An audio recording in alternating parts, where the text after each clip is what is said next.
since we visited Poisson. Maybe we should head over and have a look around.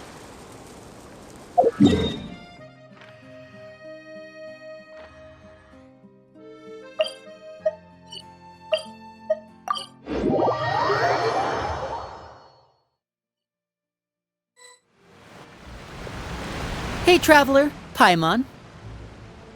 Oh, Paimon knows that voice! Over here.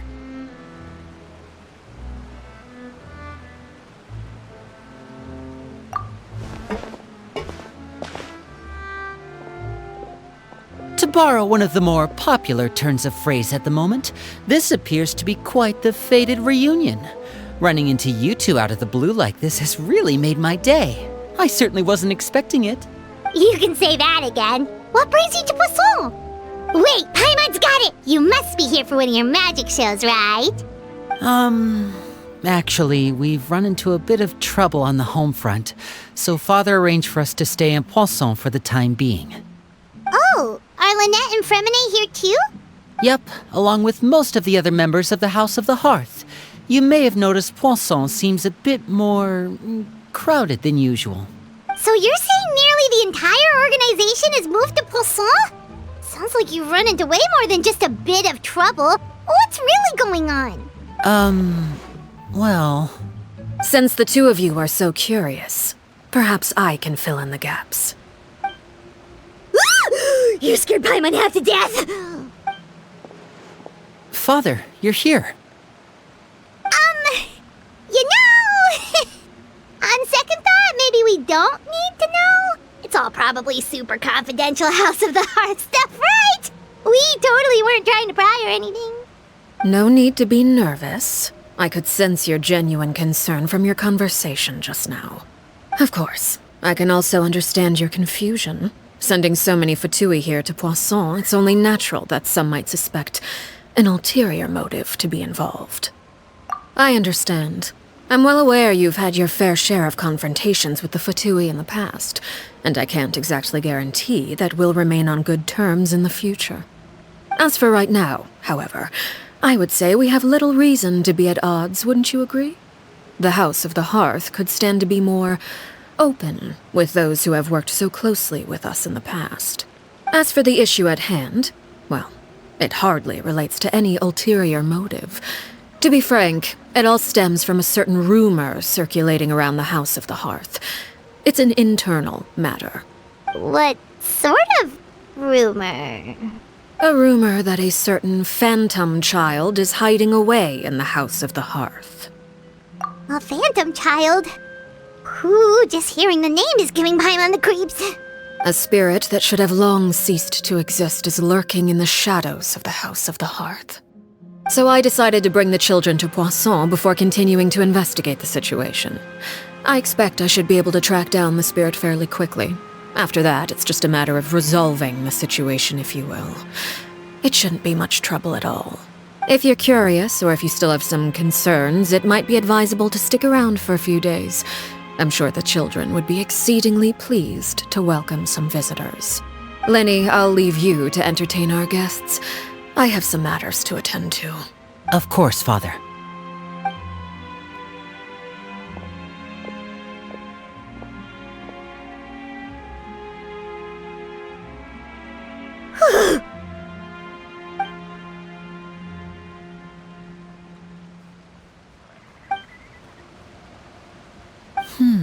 It has long been a dream of mine to invite you to our home and introduce you to my other siblings. You're quite well known in the organization already.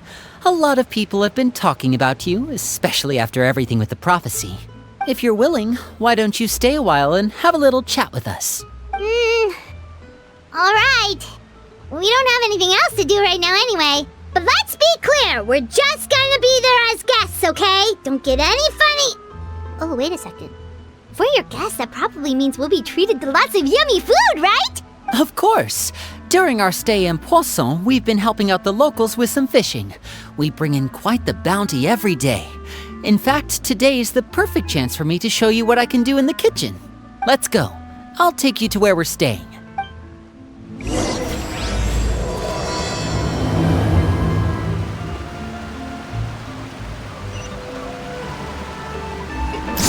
fury.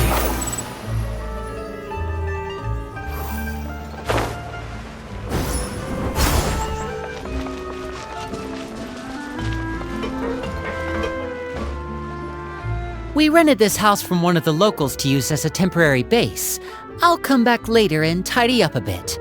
After that, it should be all ready for you to stay in tonight. Awesome, thanks! So, where are we off to now? Well, when I happened to run into you two earlier, I was actually in the middle of distributing some supplies. With this many people staying in Poisson, we have to bring in outside supplies every now and then. I should probably make sure the rest of these provisions get delivered, otherwise people might start to get antsy. Okay, we'll come with! There are all sorts of rumors about your organization floating around out there. Paimon's not sure if she could even take a wild guess as to what's true and what's not.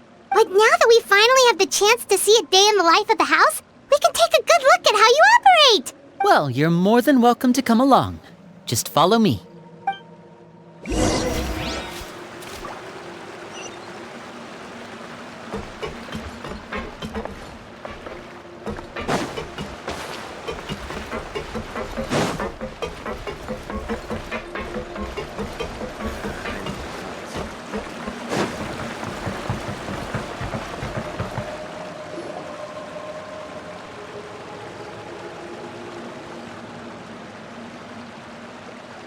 Lyney! You're finally here.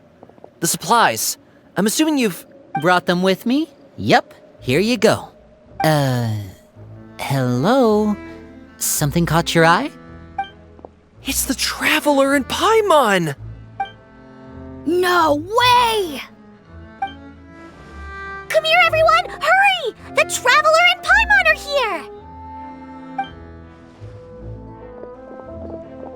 One at a time, please. Don't crowd around them all at once.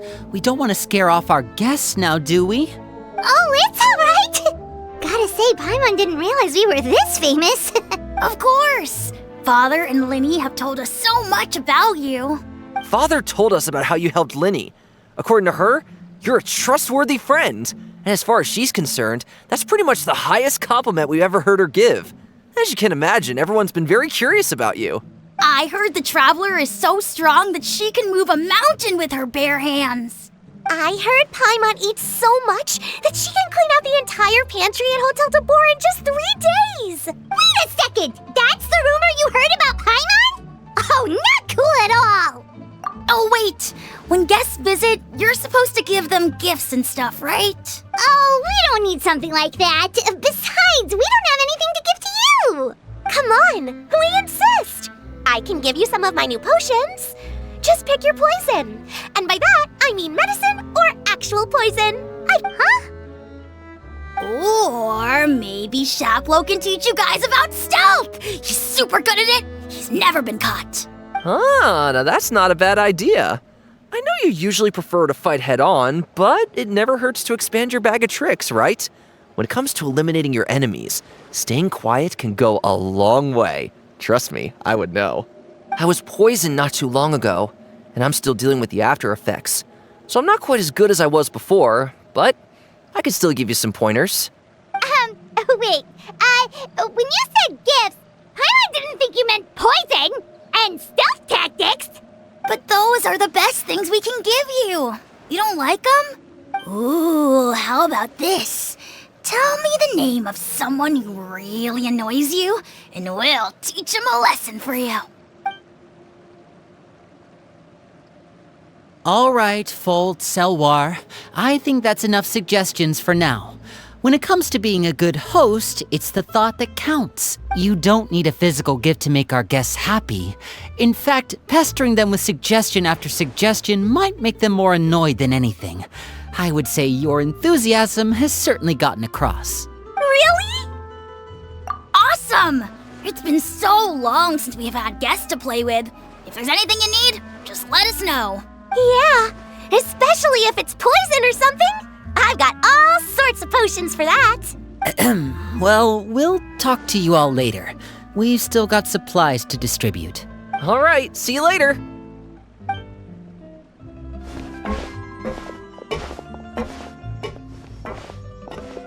Bye!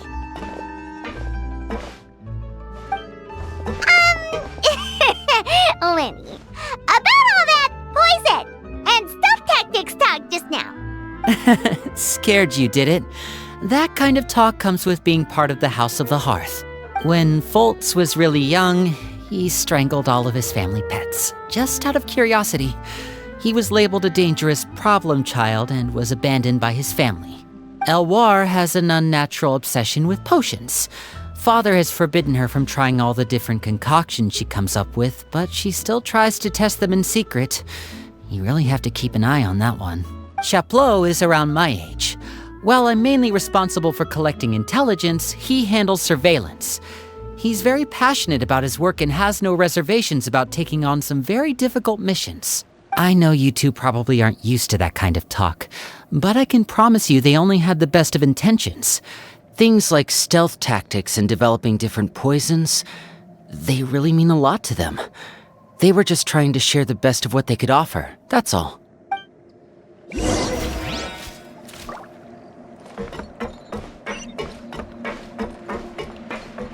Behold!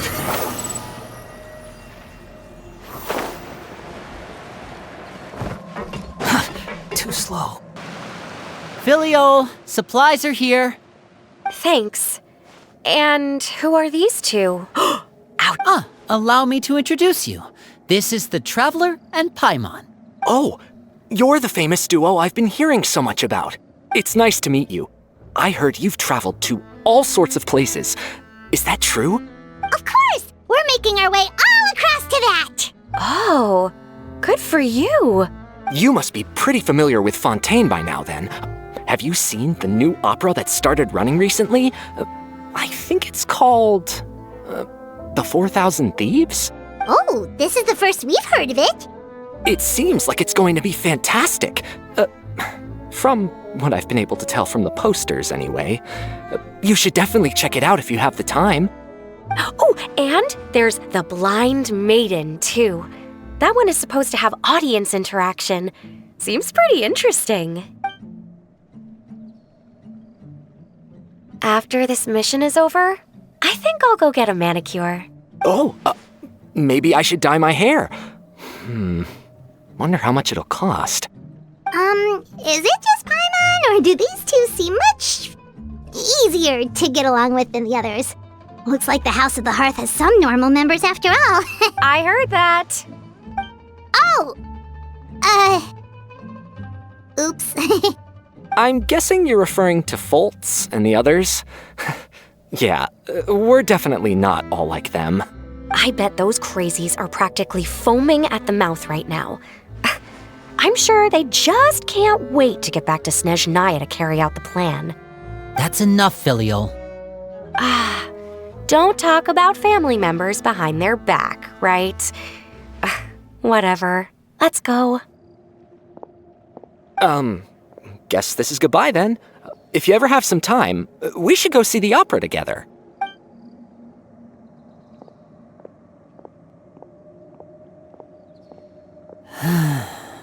Well, that's it for the supplies.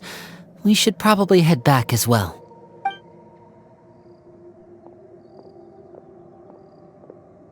Well, they didn't seem too happy with each other. Seems like there could be something more going on here. You're right. We're only here as guests after all. Oh, Linny's getting super far ahead. Come on, let's catch up.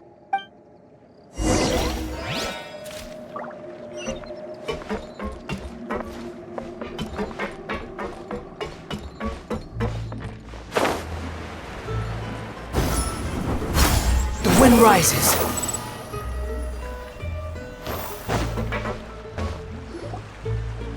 So, what do you think of the members you've met so far? Well, Father is always encouraging us to be strong-willed and independent. So if there's one thing we've got, it's people who aren't afraid to speak their mind. Well, I should probably get cooking. Wanna join? Of course! Then let's head out and... Fremine, what are you doing here? Fremine, nice to see you again! You too. I heard you're here as guests of House of the Hearth. Welcome. We were just going to make some food. Why don't you come along? I could use some help in the kitchen, and I seem to remember you mentioning you wanted to make seafood soup for the traveler in Paimon. Seafood soup? Oh, Paimon's drooling already. Were you looking for something just now, Fremine? Maybe I can help. It's nothing. I just wanted to see if there were any extra supplies. Yeah, we've got some left over. What do you need?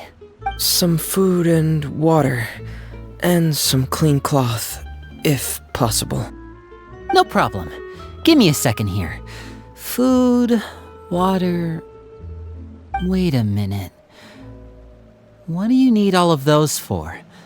You're not on any missions as far as I'm aware, and you were just going to come eat with us.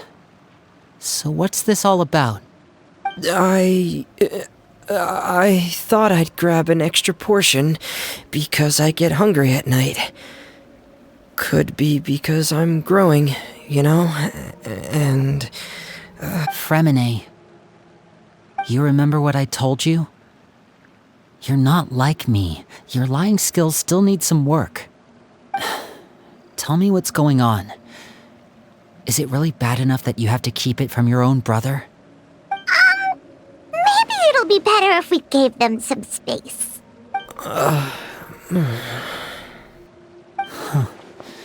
This is the first time I've seen that kind of look on your face. Whatever happened, does it have something to do with Father? Yes. Just follow me.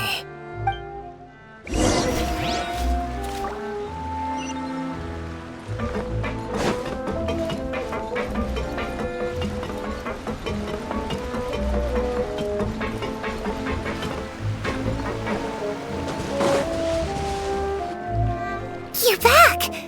Oh, and you've brought some friends with you this time. Hello, my name's Linny.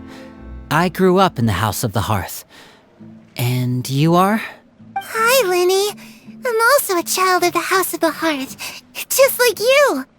You can call me Clairvy. Clairvy? It's nice to meet you. Does that name ring any bells, Linny? No, not at all. That's not a name we have on our roster, I'm sure of it. What I'm not sure of, though, is how she managed to sneak in. She must be the phantom child Father's been searching for. From the looks of it, I'm guessing you were the one that found her, Fremine. You, haven't told Father, have you? No, I haven't told anyone. I've just been keeping her hidden. For how long? About half a month now. So ever since we got to Poisson, then. Do you have any idea what you're doing? I know what I'm doing. Really? 'Cause from where I'm standing, it looks like you're hiding the very person Father has been trying to find.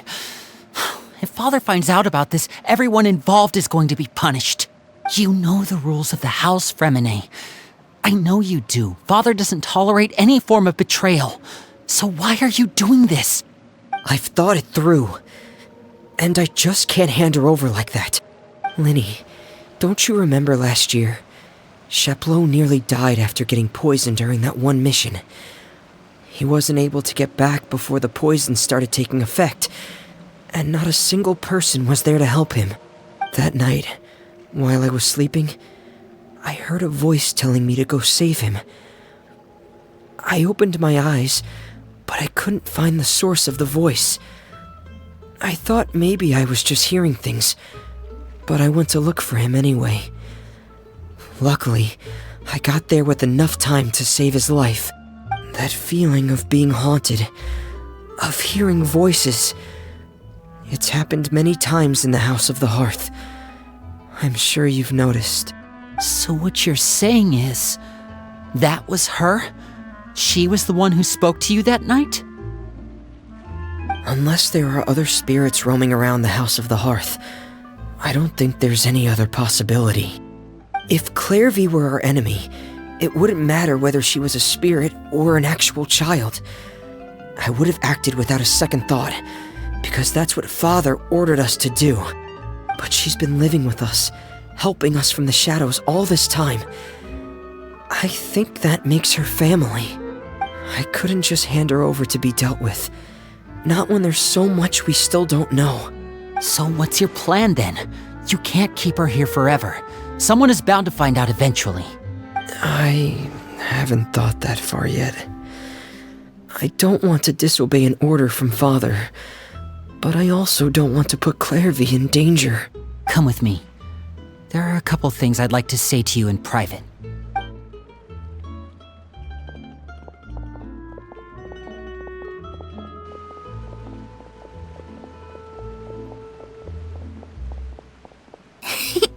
Those two sure care a lot about each other. Well, they got a funny way of showing it. From where Paimon was floating, it sure seemed like they were about to bite each other's heads off. No way! They have a really deep bond.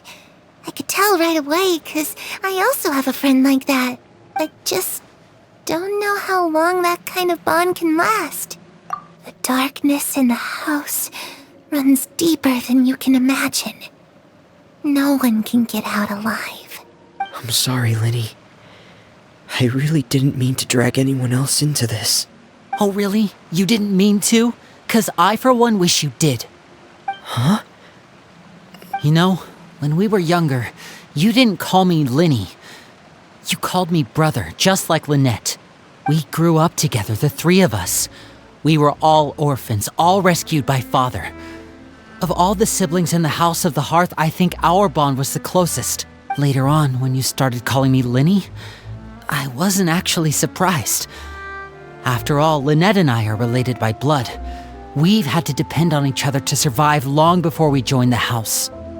Linny, The darkest and most difficult moments of my life happened before you and I had ever met. I'm sure that's true for you as well. Even so, Fremine, we've stood by each other for all these years now, and to me, that means more than blood. You and Lynette are the most important people in my life. No one can replace you. So I won't let you face anything alone. Not if I can help it. Oh, looks like things are getting kinda heated between Linny and Fremine. Maybe we should go check on them. Oh, it's raining. Hey, you two! Hope we aren't interrupting anything. Like a fight, or... Oh, wait a minute, Fremine. You're not crying, are you? Is everything alright? everything's fine. Thanks for asking. Well, we're all friends here, right? We've been through so much together, so if there's anything we can do to help, just say the word. It's just a small family dispute. It's not something our guests should trouble themselves with. In fact, it might be better if your stay ended here. What are you getting at, Traveler? When guests are around, families are often on their best behavior.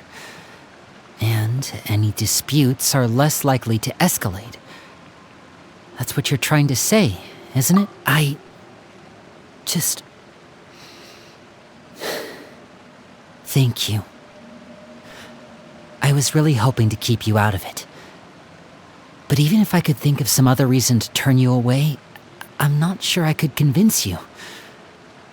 I know things could turn dangerous, so I promise you this. From now on, I'll protect you like my life depends on it. Me too. Well, back to the matter at hand then. If we don't plan on handing Clairvy over to Father, then our only other option is to solve the mystery of her identity before Father is able to track her down. That means finding out where she came from and what she's doing here. Then we can send her on her merry way and pretend like none of this ever happened. I've tried that already. And? And... nothing. I tried taking her somewhere really far away, but... after some time, she just reappeared. She even came with us all the way to Poisson. It seems like wherever the house is, she follows. I don't know much about spirits. Do you two have any ideas? Let's see here. Paimon remembers hearing something like, if you fulfill a spirit's last wish before they died, they'll let go of whatever's keeping them here and return to the ley lines. Oh, it's just that Paimon doesn't really remember where she heard that, so it's not guaranteed to work or anything. Well, sounds like it's worth a shot. Guess that means we should go ask her about her wish. But first, Fremine, I need you to promise me something. What is it? I need you to promise me that this will stay between the two of us. We're the masterminds behind this whole thing. No one else gets involved. Can you do that for me? Of course. I promise. All right. Then let's seal the promise just like when we were kids. Fist bump on 3. Ready? 1, 2, 3. I swear.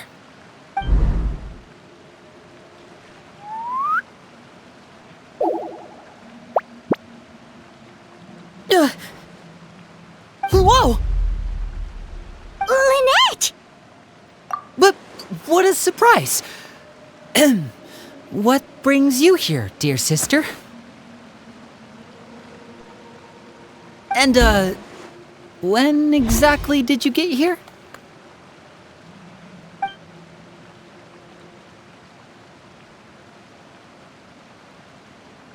You're an idiot, brother. And you too, Fremine. You 3, Traveler. And you 4, Paimon. Wait, what did we do? I've seen Clairvy around the House of the Hearth before. I hadn't seen her in Poisson, so I figured she must not have come with us. But it turns out, you were just hiding her. I heard you talking about your plan. Rather than steering clear of the situation, I'd rather fully join in.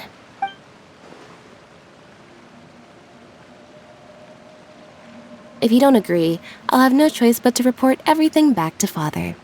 Simple as that. You're not giving us much wiggle room here, Lynette.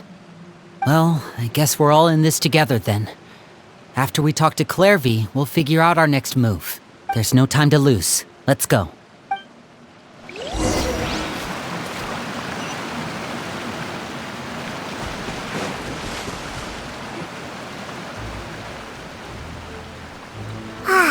I'm full. Thank you for bringing me this food, you guys. She said she's full, but the food doesn't look like it's even been touched. That's right. Based on what I've been able to observe, it doesn't seem like Clairvy can interact with the physical world at all. Still, when she's presented with food, she'll always linger around it for a good little while. Maybe, in her mind, she really is eating those things. Does she know that she has already passed away? I've tried to ask her, but she didn't answer. My guess is that she's just as confused as we are. Or maybe she couldn't understand the question at all. Clairvy, if you've got some time, I'd like to ask you a few questions. Sure. Oh, another new friend. Hi, I'm Clairvy. Hello. Clairvy, how did you join the House of the Hearth? Huh? Isn't it the same for everybody? The knave brings you here and then you can't leave. It's just that your name, it's not on the roster. And I've never seen you before. The roster? Oh, I get it now. I think there might be some things you don't know about this place. The people in charge, they're not as nice as they look. They say they keep a roster, but it's not complete. There are a lot of people who aren't on it, and never will be. In this house, some people are family, and other people are just test subjects. Those kinds of people aren't ever going to get a place on the roster, unless it's the roster of people who've been executed. Wait, does that mean the knave... She... Is there anyone that can vouch for you? Perry, she's my best friend. She's the only one I trust in this place. Have either of you heard of that name before? No. Me neither. Clairvy, Perry. Neither of those names are on the roster. But it seems like she's telling the truth. Either that, or this kid's already got a bag of tricks bigger than mine. Maybe we should try a different approach. Clairvy, do you have a wish? A wish? It can be anything you want. Just imagine. It's your birthday, you're blowing out the candles, and your wish is...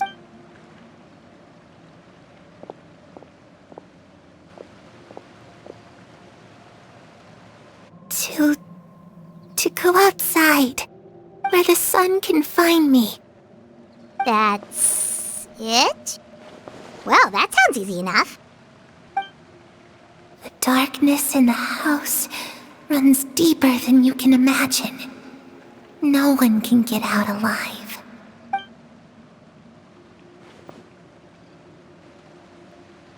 Okay, time to divide and conquer. Listen up, I've got a plan. I'll try and find a way to use basic illusory magic to take Clairvy outside and bring her somewhere with sunlight. Lynette, try and find the list of executions that Clairvy was talking about, and see if her name is on it. Fremine, you stay in Poisson. We can't be the only ones who've had run-ins with Clairvy. I need you to collect intel on everything she's said and done. Understood.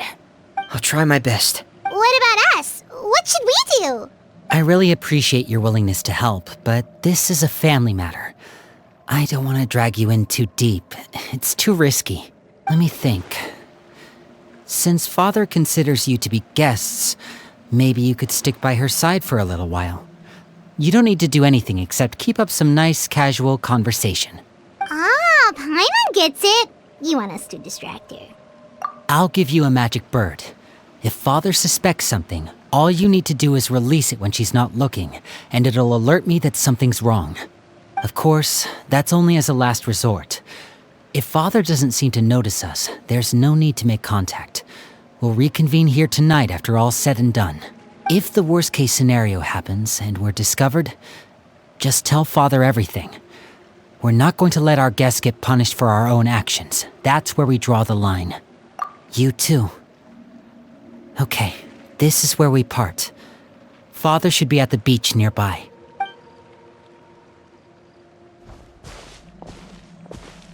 I really hope this goes well. No, it has to go well. That's the only way this can get resolved.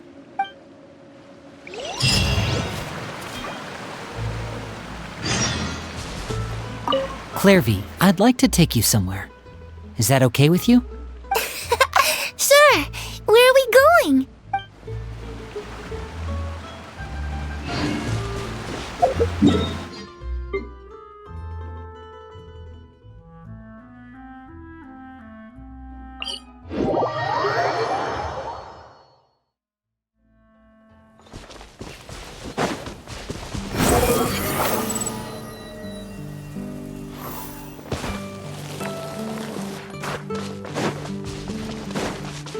Squall Fury!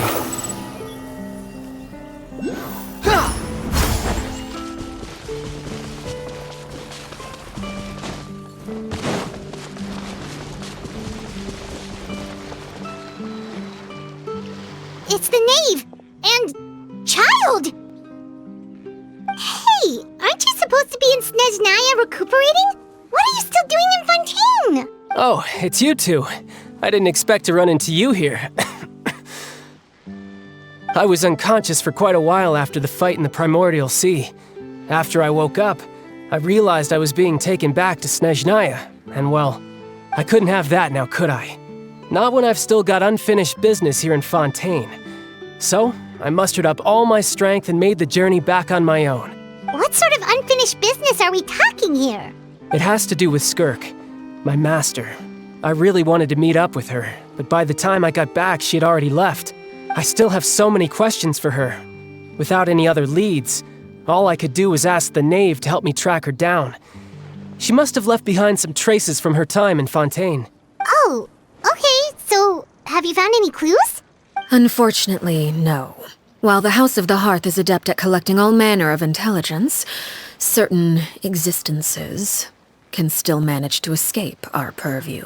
Basically, unless Master feels there's a need to meet with me, she's not going to be found. But that problem has an easy fix. I just need to become stronger, and then...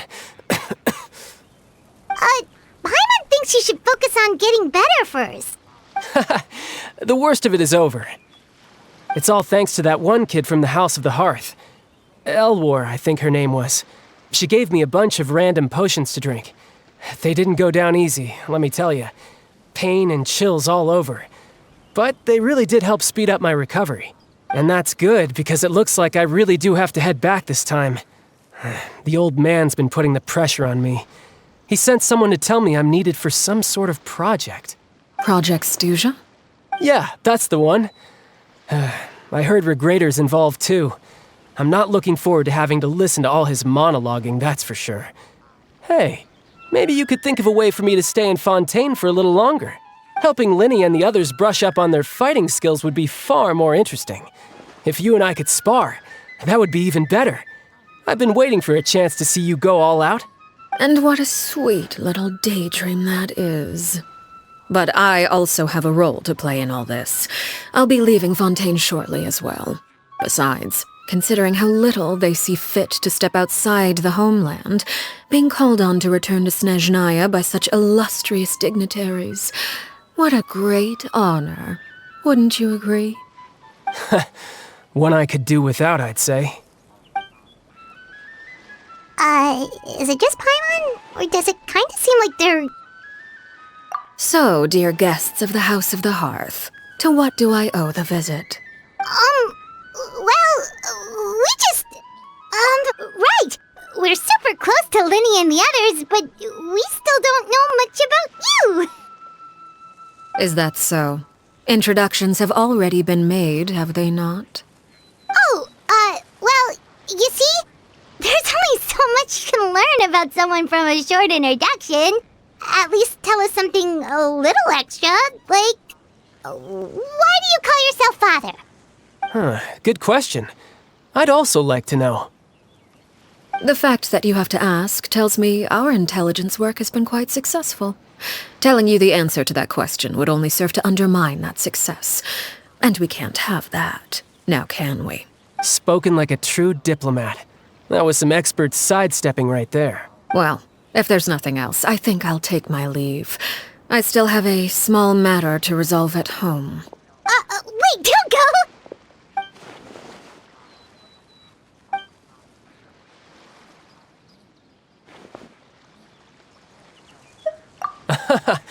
I'd also like to hear the answer to this. I've met some of the members of your organization, and they all seemed like really good kids. They actually reminded me of Tonya and Tusser, which, by the way, if you ever betray them, I'm just letting you know, I won't let you off easy. And why would I betray them? Well, you've already betrayed the House of the Hearth once, haven't you? At least, that's what I heard.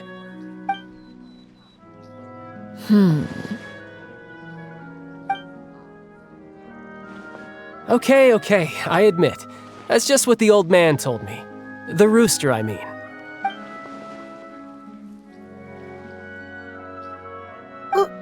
Wait, did you really do something bad to those kids?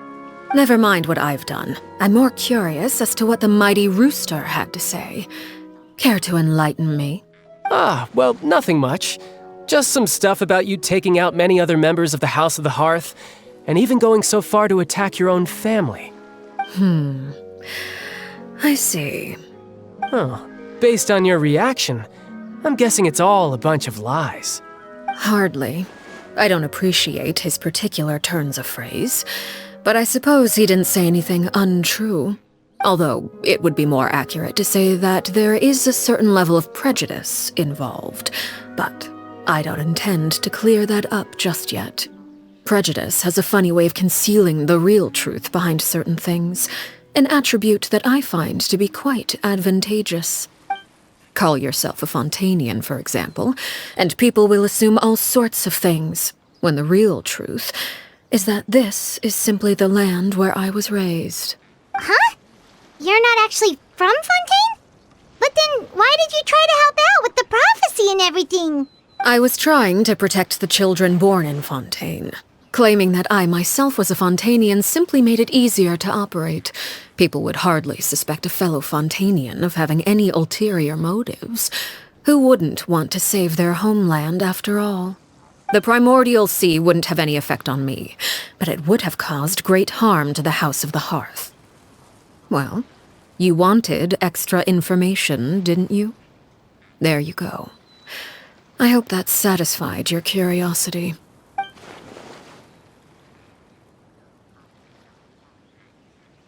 So, you stayed in Fontaine for the kids. I guess I was wrong to believe you'd betray them. Apologies. Looks like I was holding on to some prejudices myself. Good. Like I said, I like it when others have misconceptions of me. Actually, while I was recuperating at the House of the Hearth, there was something else that really caught my attention. I heard that members always resolve disputes and arguments with a friendly spar, and the loser has to back down. Seems pretty cool if you ask me. Would also give them plenty of opportunities to hone their skills. Well, that's only a recent development. In the past, such spars weren't nearly so friendly. The losing party would lose everything, including their life. They were that high stakes? Whew, at least that's not a thing anymore. Well, the current atmosphere's not half bad. I'm a bit jealous, actually. You've got so many family members around you, and you even get to live with them. Having a lot of family around means dealing with a considerable amount of bickering and scheming. Once Tonya and Tusser enter their rebellious phase, I'm sure you'll understand. Just imagine. Tusser becomes obsessed with plucking out strands from the rooster's mustache, or Tonya decides to dye her hair 42 different colors. Okay. I get the picture.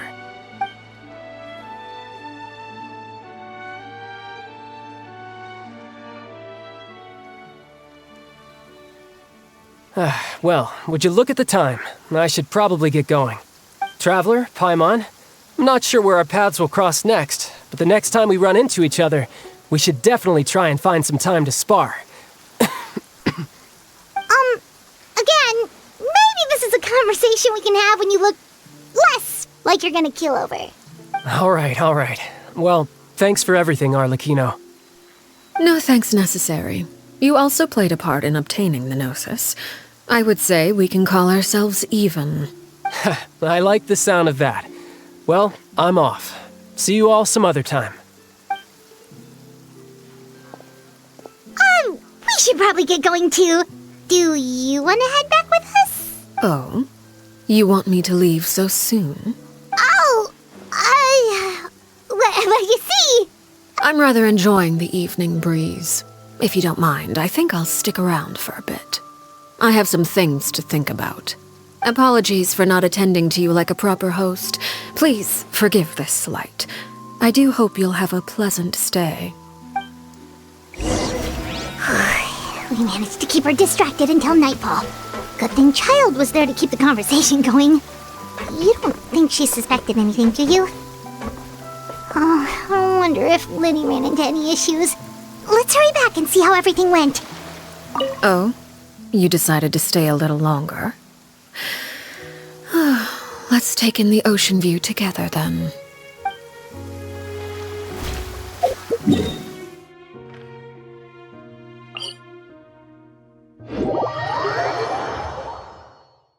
You're so... Wind rises. Yeah! Quit following me. Squall and Fury.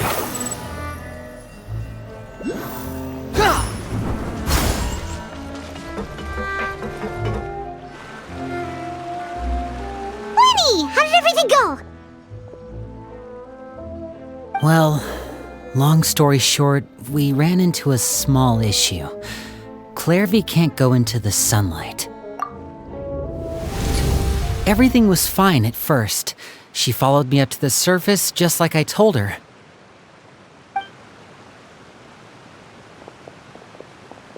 But as I led her out of the shadows and into the sunlight, she vanished. I turned around and there she was, standing at the edge of the shadows, silently watching me. Huh. sunlight, or... No, it wouldn't be your wish if that were the case. Well, we could always try pushing her into it. Oh, true. I've pretty much tried it all already. Nothing worked. Eventually, the sun went down, so all I could do was bring her back here. How did it go with you, Lynette? Good. I've got the list. It's right here. Really? Well, what are we waiting for? Let's take a look!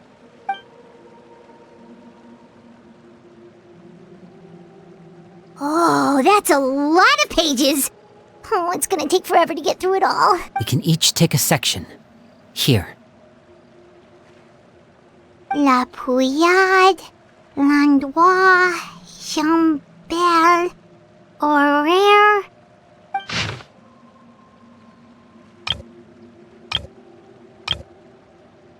Oh, yikes. That Horaire guy has a huge scar on his face. He's kinda giving Paimon the creeps. Ah, I've met him before. The scar is from an injury he received during a mission. I still remember him joking with me about it. He said any future lover would take one look at him and then lose all interest. Did he say anything else? Well, I asked if there was someone he was interested in. He said no, and that's where our conversation ended. It was only later that I learned he really did have someone he liked. He risked everything to escape so he could be with her, but it didn't work. One day, Father asked to see him, and, well, I never saw him again after that. Wait, so that means the knave, It may seem cruel, but it's just one of the rules of the house. Betrayal is not to be taken lightly. We know too many secrets to come and go as we please. So, if you do try to leave, you pay with your life. Her name's not here, huh? Well, that's not too surprising. It doesn't seem like this list is complete. It only contains records dating back around 5 years. Let's shift our attention then. Fremine, were you able to find anything out? Fremine. Sorry. I was thinking about something. I managed to talk to quite a few people, but I couldn't help but notice that the atmosphere in the house was a little... strange. Strange? Yeah, I mean, I know there have been arguments in the past, times when people haven't gotten along. Chaplot and Filiol are a good example of that. Oh, those are two of the people that we met while delivering supplies. Paimon can see how they might not get along. They had very different vibes, and their, interests seem to be pretty different as well. That's to be expected, actually. Father brought us all here, shared her knowledge with us, taught us how to fight. That's one thing we all share.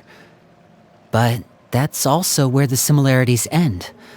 Not all of us feel the same desire to stay here. As members of the House of the Hearth, we're also considered part of the Fatui. And to a lot of people, that's an identity they never asked for. Certain members get older and realize they want something else for themselves. But considering the rules of the house, most people would never say that out loud. People like Chaplot and Foltz are loyal to Father and her vision. They're proud to be part of the Fatui. Filiol and Nantoy, on the other hand, well, they aren't quite as enthusiastic. These kinds of conflicts have always been there. It's not like Father is in the dark about any of this. Well, that's true.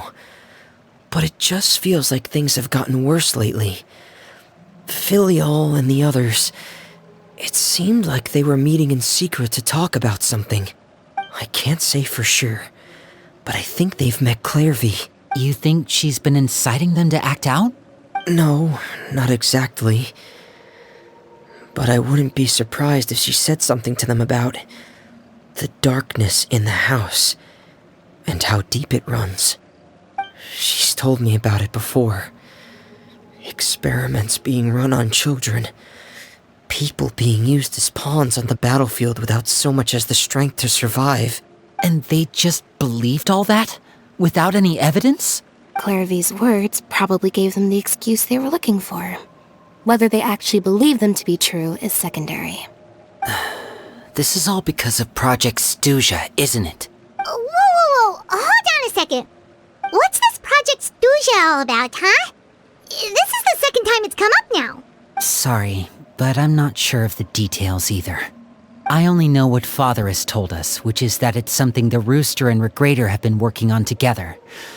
Apparently, it has to do with the Fatui's strategic plan for the future. Because the House of the Hearth was so successful in obtaining the Gnosis, we now have the honor of playing a key role in Project Stuja. Wait, but isn't that a good thing?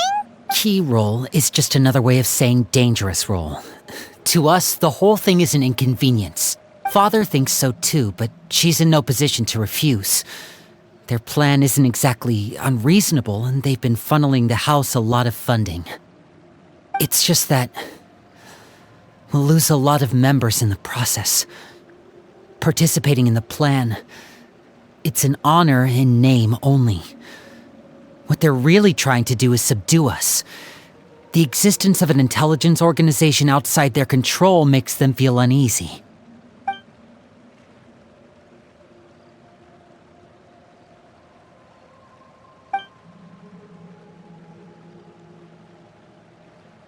Okay, super complicated top secret Fatui business aside, what does all of this have to do with the conflicts you were talking about earlier? Paimon doesn't get the connection. External pressure has a way of exacerbating internal strife. You can't overlook the power of fear either. People are afraid of dying, and that fear is often the impetus for a lot of stupid decisions. I thought resolving the Clairvy situation would make everything go back to normal, but it looks like things are more complicated than I thought. If we leave Filiol and the others to their own devices, sooner or later, Father will be forced to take action. We can only focus on one situation at a time, brother. You're right. Even if we confront Filial and the others, it won't do any good. It might even make matters worse. We should focus on Clairvy for now. Well, it's getting late. We should head back and get some rest. We'll try again first thing tomorrow. Lynette, you stick with me this time. Fremine, keep a close eye on Filial and the others. Make sure they don't do anything they'll regret. Good work today, everyone. Have a good night, and I'll see you tomorrow.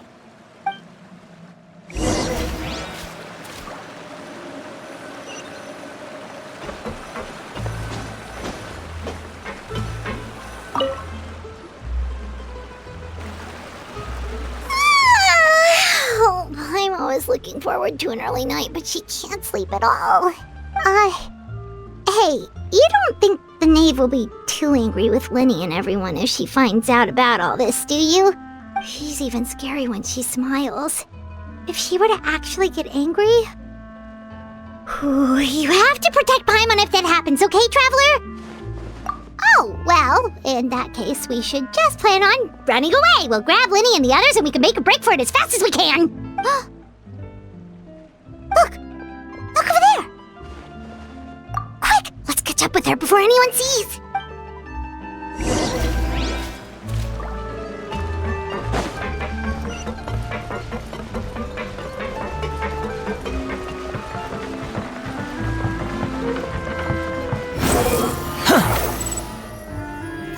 Over there!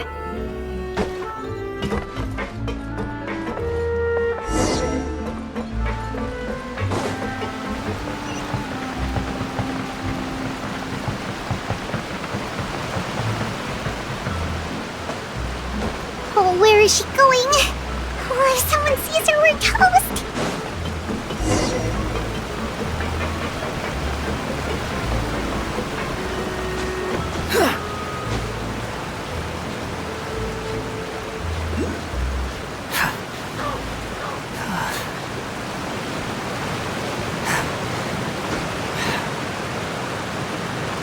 Oh, look! She stopped!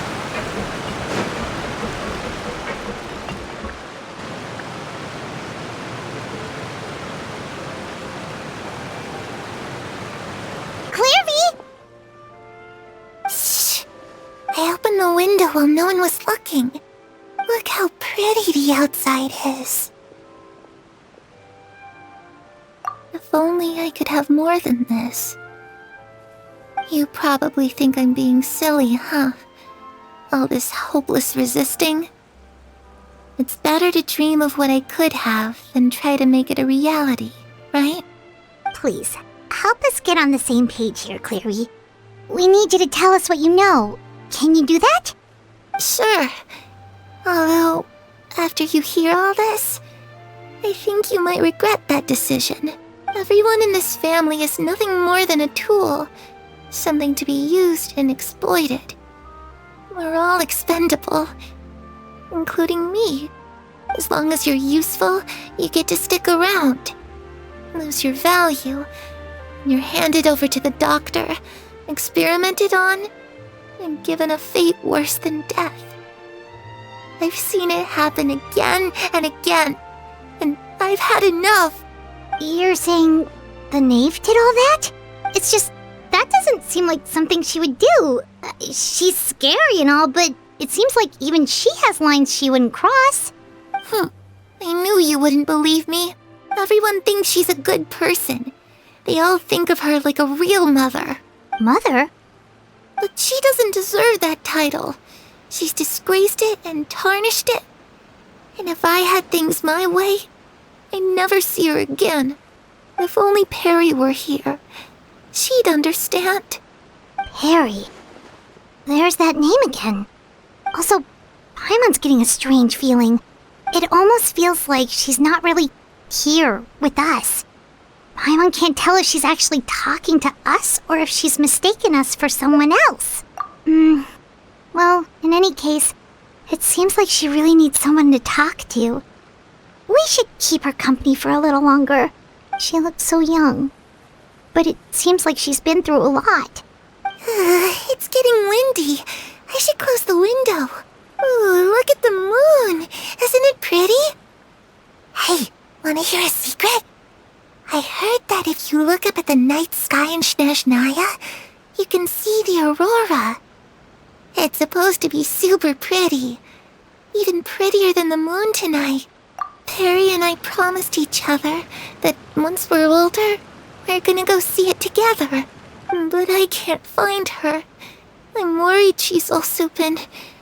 No, that wouldn't happen to her. She's special. Mother likes her a lot. I should really go talk to Mother, but we just fought. She doesn't want to see me, and I'm too scared to face her. What should I do?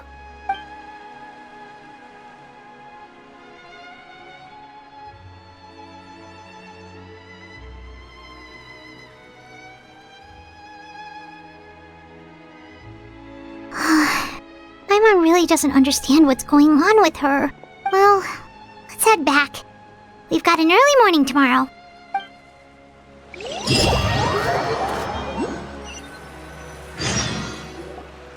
All right, looks like we're all here. Let's go ahead with the plan. Oh? What is it? What makes you ask that? Well, we kinda ran into Clairvy last night, and that's what she told us. We met the doctor back in Sumeru. He's super dangerous, and he's done all sorts of bad things. It's possible that Father and the Doctor have had certain dealings, but I don't think Father would work with him. We're not really on the same side, so there's not a lot of trust between them. That doesn't exactly set the stage for a successful partnership. I did hear, though, that when Father first became a Harbinger, the Doctor offered to work with the House of the Hearth. Father rejected most of his proposals, except for one. It had to do with some sort of secret experiment. Secret experiment? Could that be what Clairvy was talking about? I don't think so. I don't know any details about the experiment itself, but I do know it's an entirely independent operation. The Doctor only proposed a direction for the research. That was the extent of his involvement. I still don't think that counts as working together. The details of the experiment are confidential, but complete records are kept on all participants. That doesn't seem to be the case with the situation Clairvy referred to. I know you don't agree with some of the Fatui's methods, and I'm not asking you to. But I am asking you to trust us on this. The House of the Hearth has its own principles. There are certain lines we're not willing to cross. Alright, that's good to hear at least. Clairvy seems to think the Knave and the Doctor worked together to do something horrible. If that turned out to be true, Paimon doesn't know how he would even face you guys. It's just that it doesn't seem like Clairvy is lying either. The easiest thing to do would be just ask the Knave directly, but Paimon doesn't think she'd tell us. Father didn't come back last night. She's probably still near the shore. We'll be counting on you to distract her. Lynette, you're with me. Fremine, you know what to do. Be on your guard, everyone. All right, let's get to it.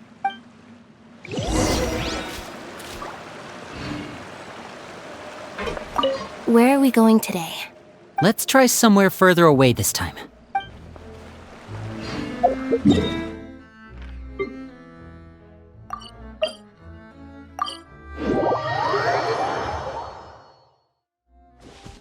Behold!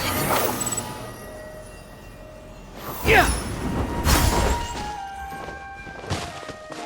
Quit following me. Squall and Fury!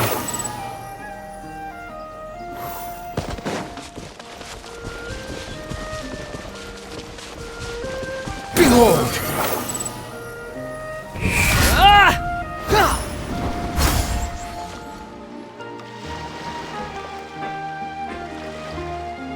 Ah, it's you two again. I must say, you look a bit pale. Did you have trouble sleeping last night? A little. Perhaps if you had less on your mind, you'd be able to absolve yourself of such troubles. So what are you planning to do now? Catch up on some sleep? Or should I give you some time to rack your brain for a topic to discuss before I ask any questions? Although I must profess to being curious. Without child here, how do you plan on distracting me? Us? Distract you? A good one.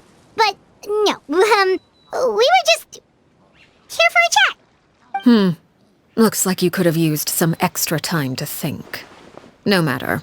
If you don't have any other plans, why don't you accompany me somewhere? Don't worry. I'll be sure to steer clear of any scheming children. The ocean breeze is sure nice today. Children always think they can hide things from the grown-ups. But nothing gets past me. Least of all a little scheming. I think I'll let them have at it for a little longer. I can be very patient. Well, I'll leave you to think things over. If you're so inclined, meet me outside the Palais Mermonia. Good things come to children who do as they're told.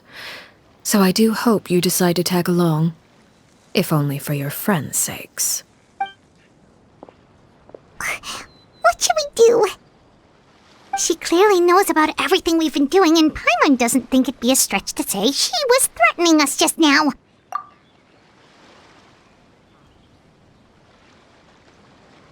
Oh, good idea. Hopefully he sees it in time. Well, we should probably head to the Palais Mermonia.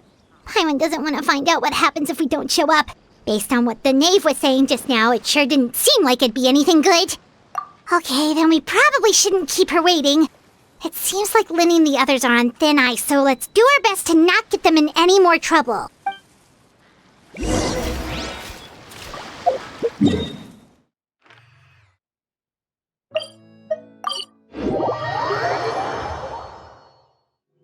Seeing as we still have some time before my meeting, we might as well enjoy some pleasant conversation while we wait. I'm glad to see you get along with my children. Being surrounded by good companions is necessary for a child's development. You're not planning on doing anything to them, are you? I assume you're referring to Linny, Lynette, and Fremine. Although, there's that situation with Filial and Nentoy as well. It appears quite a few people have been acting out lately. No matter. I'm not one to discriminate. All those who betray the house meet the same fate. There are no exceptions. Does that mean you're going to kill them? Oh, are you here to beg for their lives? I'm sorry to disappoint, but the rules of the house change for no one. In my organization, everyone is responsible for their own actions. But don't you care about them at all? They really respect you. They even call you father. You must feel something for them. Any organization in which feelings come before principles is one destined for ruin. The House of the Hearth is hardly an exception. You could say our principles are more stringent than most. Perhaps I can offer you this consolation at least. As our guests, you two will not be held accountable along with them. I would imagine Linny, Lynette, and Fremine will be able to keep their lives. As for Filion and Toy and the others, I'm afraid there's little I can do.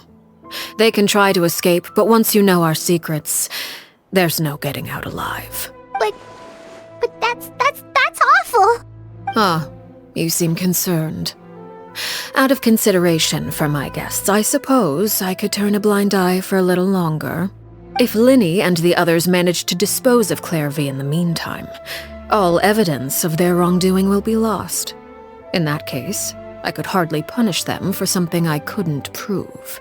If their efforts are unsuccessful, on the other hand, all will be held accountable. And the punishment will be severe. Of course. Oh, and here, I believe this belongs to you. Do try and keep better track of it next time. It takes a considerable amount of time to train a bird like this. It would be such a pity if you were to lose it. Permanently. Wait, where did you get that? Well, I'm afraid that's all the time we have to chat. Now, for the matter at hand. I asked you to meet me here because I have business at the Palais Mermonia. It has nothing to do with you, but I think it would be prudent for you to stick by my side for the time being. There will always be time later to run off and tell Linny what you've learned. Well, time to go. Looks like we wrapped things up just in time.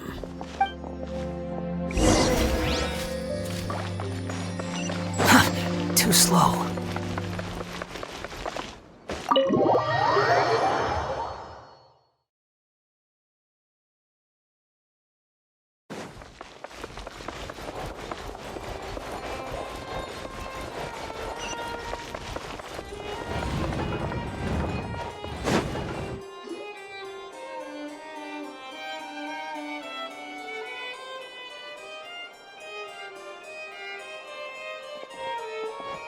It's been a while, Monsieur Neuvillette. I must say, I wasn't expecting my meeting request to be approved quite so quickly. The Palais Mermonia operates with an efficiency worthy of admiration. It is only right that an esteemed diplomat such as yourself should be afforded the proper level of respect. Although, if I may speak plainly, I must confess that I did not anticipate we would have the occasion to meet again after presenting you with the Gnosis. I see you've brought the Traveler and Paimon with you as well. If I may inquire as to the purpose of your visit. I'll be departing Fontaine shortly. There is, however, an outstanding matter that I would like to see resolved before I go. It requires a rather lengthy explanation, I'm afraid. So I took the liberty of explaining everything in this proposal. Please review it at your leisure, Monsieur Neuvillette.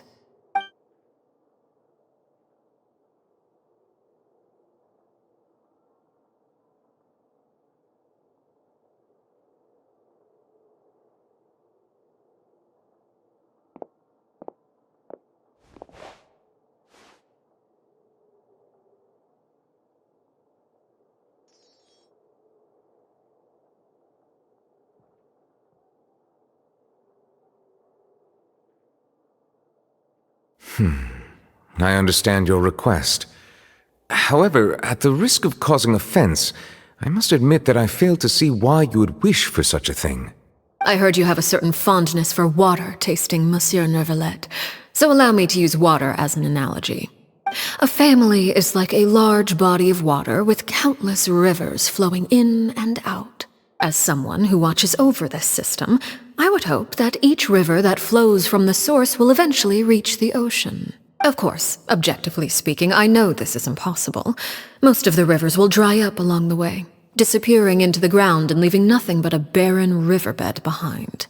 Not all rivers are destined to reach the ocean, but I would not see their existence rendered meaningless. I believe the water that flows within them is simply meant for a different destination, like a field in need of irrigation. Or perhaps the glass of a certain water-tasting enthusiast. Did you get any of that, Traveler? Your words paint an optimistic picture indeed. Allow me to remind you, however, few among us are willing to sip from a glass filled with tainted water. It may have been tainted at one point in time, but not to worry. I'll make sure it's strained of all impurities and returned to its cleanest form. I seem to recall there being a transactional aspect to your proposal. Perhaps you could expound on that? If you accept my proposal, Monsieur Neuvillette, I will gradually withdraw my forces from Fontaine. And, unless absolutely necessary, I will no longer carry out any special missions within Fontaine. I presume I can take your words to mean that, in the future, cases similar to the Tartuffe assassination will cease to cross my desk? Tartuffe? Ah, that thief who embezzled funds from all those charities, you mean? My deepest condolences to his family, but without any evidence, I cannot imagine how the House of the Hearth might have been involved in his passing. Of course, if you accept my proposal, Monsieur Neuvillette, I'm sure certain measures could be taken to reduce the frequency of such troubles. You choose your words carefully indeed. In that case, I am inclined to accept your proposal. My thanks for your generosity, Monsieur Neuvillette. Well, with that settled, we should be going now. I took the liberty of bringing along 2 bottles of spring water from Snezhnaya for you to enjoy. I do hope I get the chance to hear your impressions.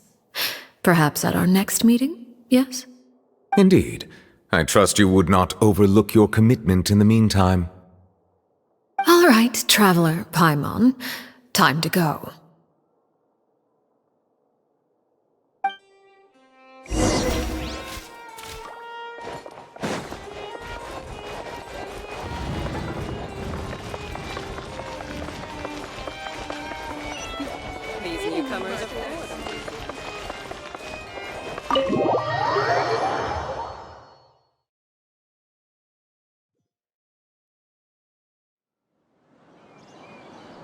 So, what exactly were you talking about back there?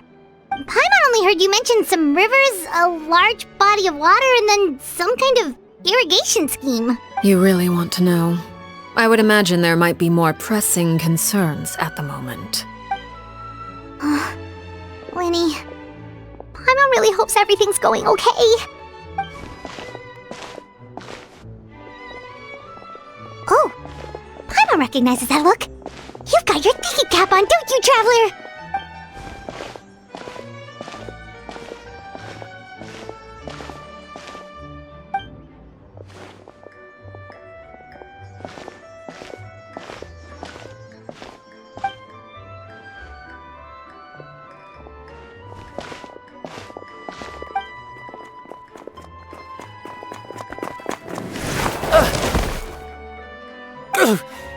Oh, shoot. Are you alright? Oh, jeez, I'm so sorry. I was so focused on selling these papers, I wasn't looking where I was going. Well, let me make it up to you at least. Here, take this paper. On the house.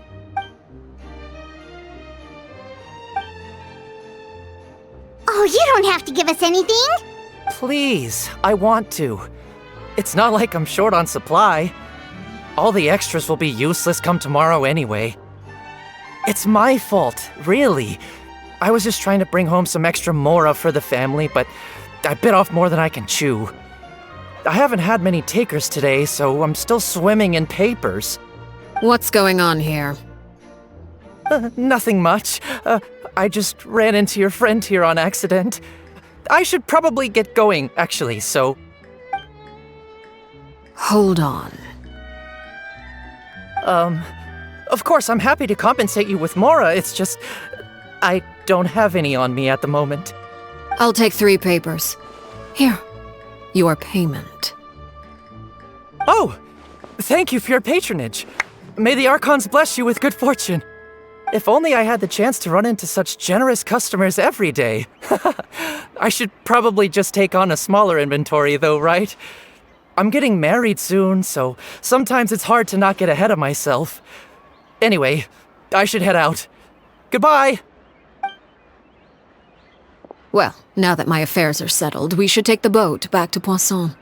We've even acquired some light reading to enjoy along the way.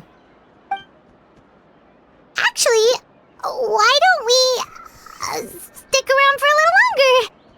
Paimon just realized how hungry she is. She can't head back to Poisson on an empty stomach.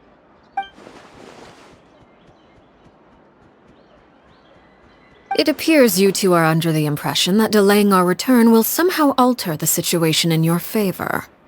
I'm sorry to ruin your fantasy, but your efforts are meaningless. That being said, I could be persuaded to give Linny some extra time. I just have one condition. If you agree to my request, I'll even answer some of your questions. You're quite curious about Claire V, are you not? And my relationship to her. Wait, why are you being so generous all of a sudden? You're not gonna ask us to do something bad, are you? You overestimate yourself. You don't have the talent for bad things. Then what can you possibly... The most important consideration in a negotiation is that both sides receive something they want. Demands wonderful. Here it is. When the time comes, make the choice that you deem most appropriate in the situation, and lend your help to the House of the Hearth. Okay, sounds normal enough. But what do you mean, when the time comes? When is that supposed to be? That is for you to decide. Then we have a deal. Follow me.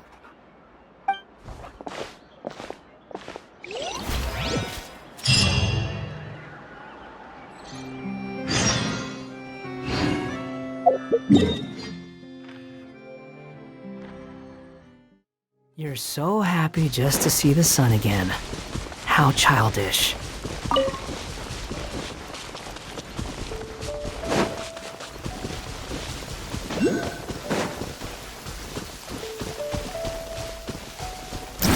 Search for it! You want to use my hat as an umbrella? The audacity to even make that request. The wind rises.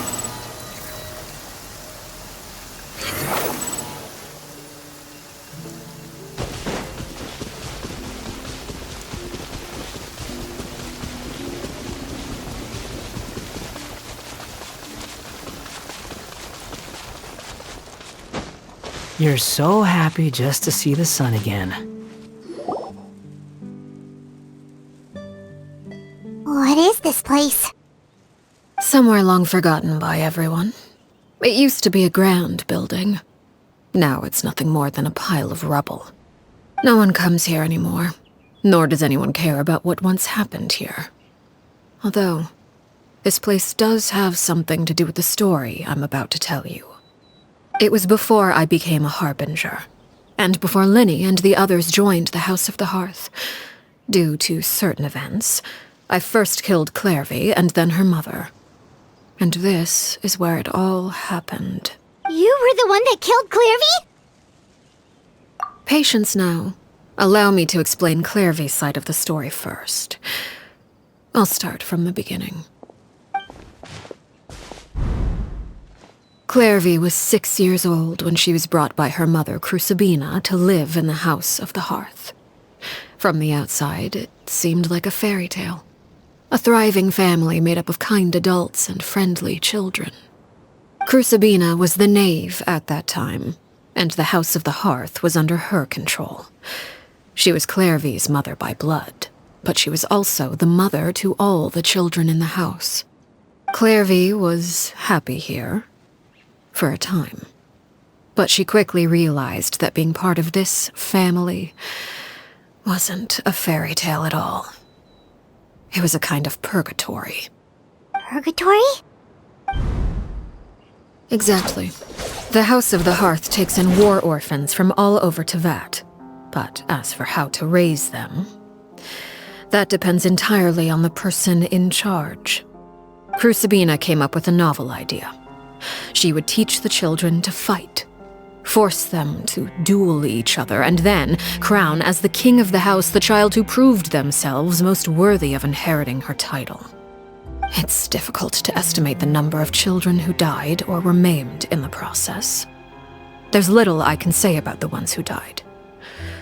weak ones that emerged with permanent injuries, on the other hand, well, they still served a purpose. They would be handed over to the doctor to be experimented on, or sent away on dangerous missions. Nothing more than tools to be used and then discarded. So those were the experiments Clairvy was talking about. But what actually happened to her?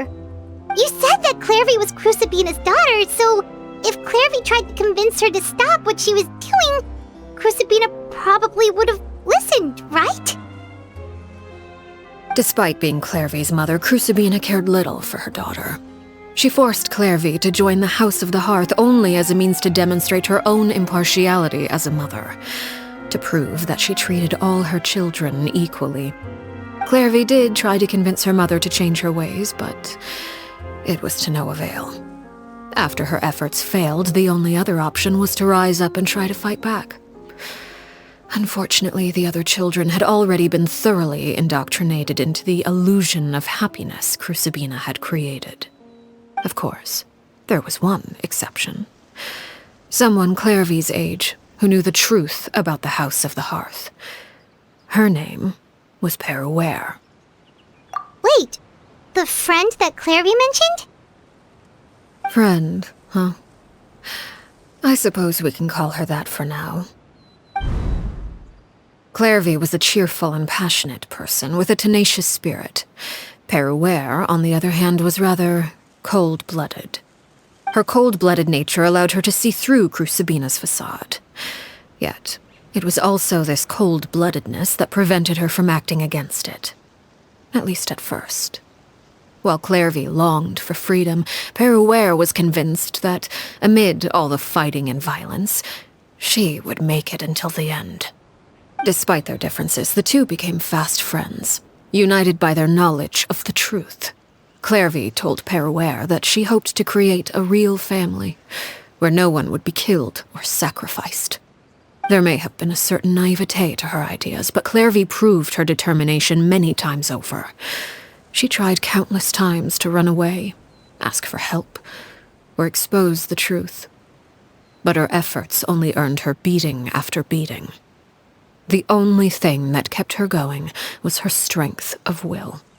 Even with her body racked with pain, she would still stand on her tiptoes and open the window at night.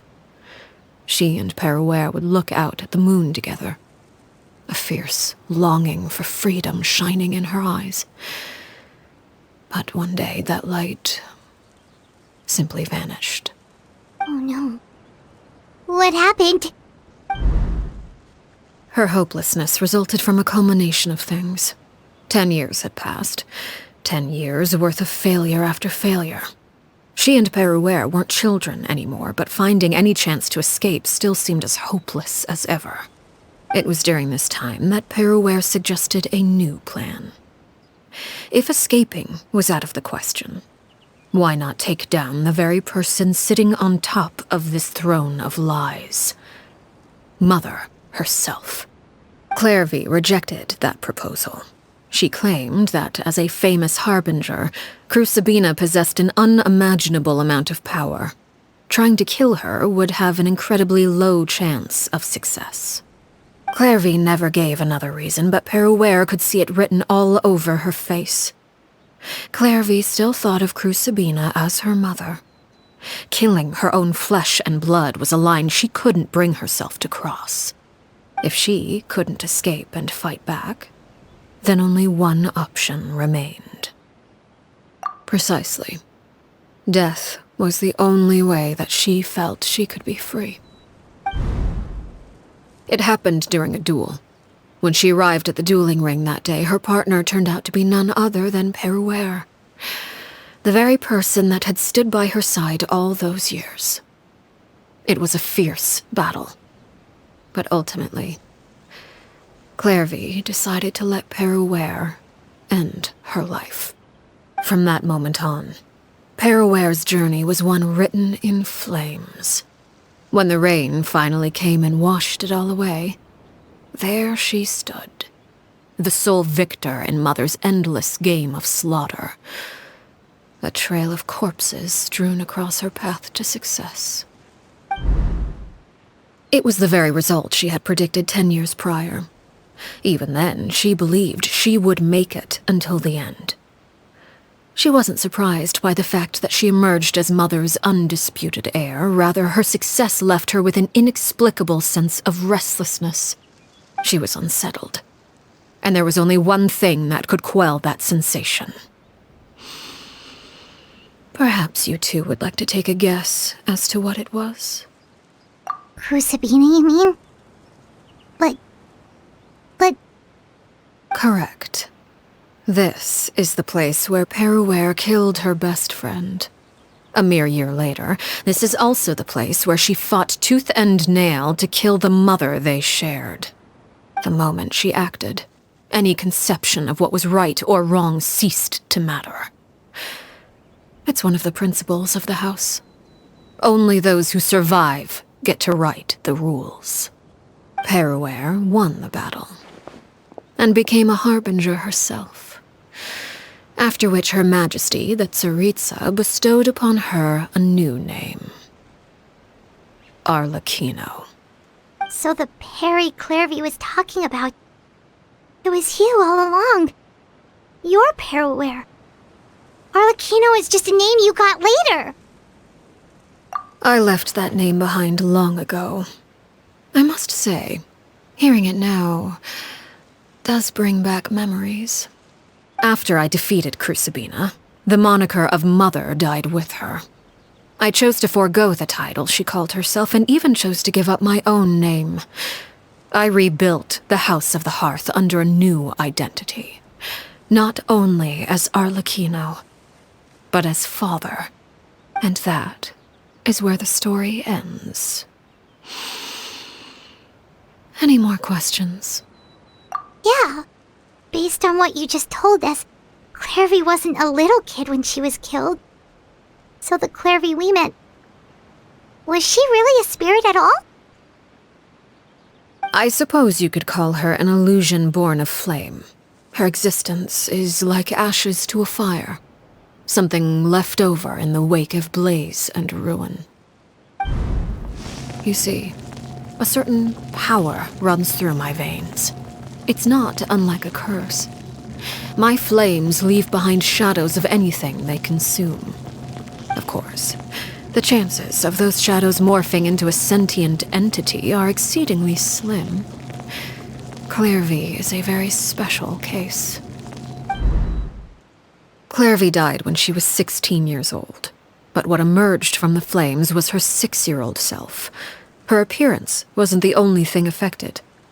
Most of her memories were lost to the blaze as well. Memory is a mysterious thing indeed. Losing a portion of your memories will alter your sense of self. Lose 10 years' worth, however, and it would be like living in the past. Like returning to a version of yourself that never grew up. No wonder Paimon got such a weird feeling when we were talking to her. Perhaps I should put it this way. Clairvy is someone trapped in time. It may seem like she exists with us in the present, but she truly lives in the confines of her own past. So if all of that is true, then you must have known about Clairvy for a long time.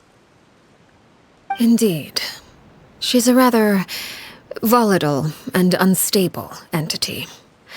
Sometimes she would look after the children. She's even saved some of their lives. But other times, she would hide from me and become obsessed with revealing the truth about the house to anyone who will listen. Shadows don't have the capacity to learn or grow. Any new information they encounter is quickly forgotten over time. Your attempts to expose Clairvy to sunlight. They failed, yes. The reason is actually quite simple. In Clairvy's mind, the house is impossible to escape, and it is this very perception that traps her there. But no matter. All I have to do is kill her again, and all will be resolved. I don't anticipate so much as a single speck of ash will be left behind this time. Wait! Paimon can understand why you might want her gone, but isn't there another way? So what if she's trapped in her 6-year-old self? She's still your friend! At least talk to her first! It's too late for that. She broke the rules, and now she must be punished. That goes for Filial and Nantoy as well. She's had quite the effect on them. I hope you understand the difference between Crucibina and myself lies in our formulation of the rules, not our policy for enforcing them. Upholding the rules without question is a trait we both share, because that is how a household should be run. Is this really what you want to do? Whatever could you mean? Don't you want to say a proper goodbye at least? Whether as a killer or as a father, there are two things that must be avoided at all costs: anger and sorrow. Anger makes you impulsive. Sorrow causes you to waver. Well, it appears it's about time to proceed. Before we arrived, I told some of my well-behaved children to bring our troublemakers here by nightfall. I do believe I've kept my end of the deal. I gave your friends quite a bit more time. As for what happens now, we'll just have to wait and see.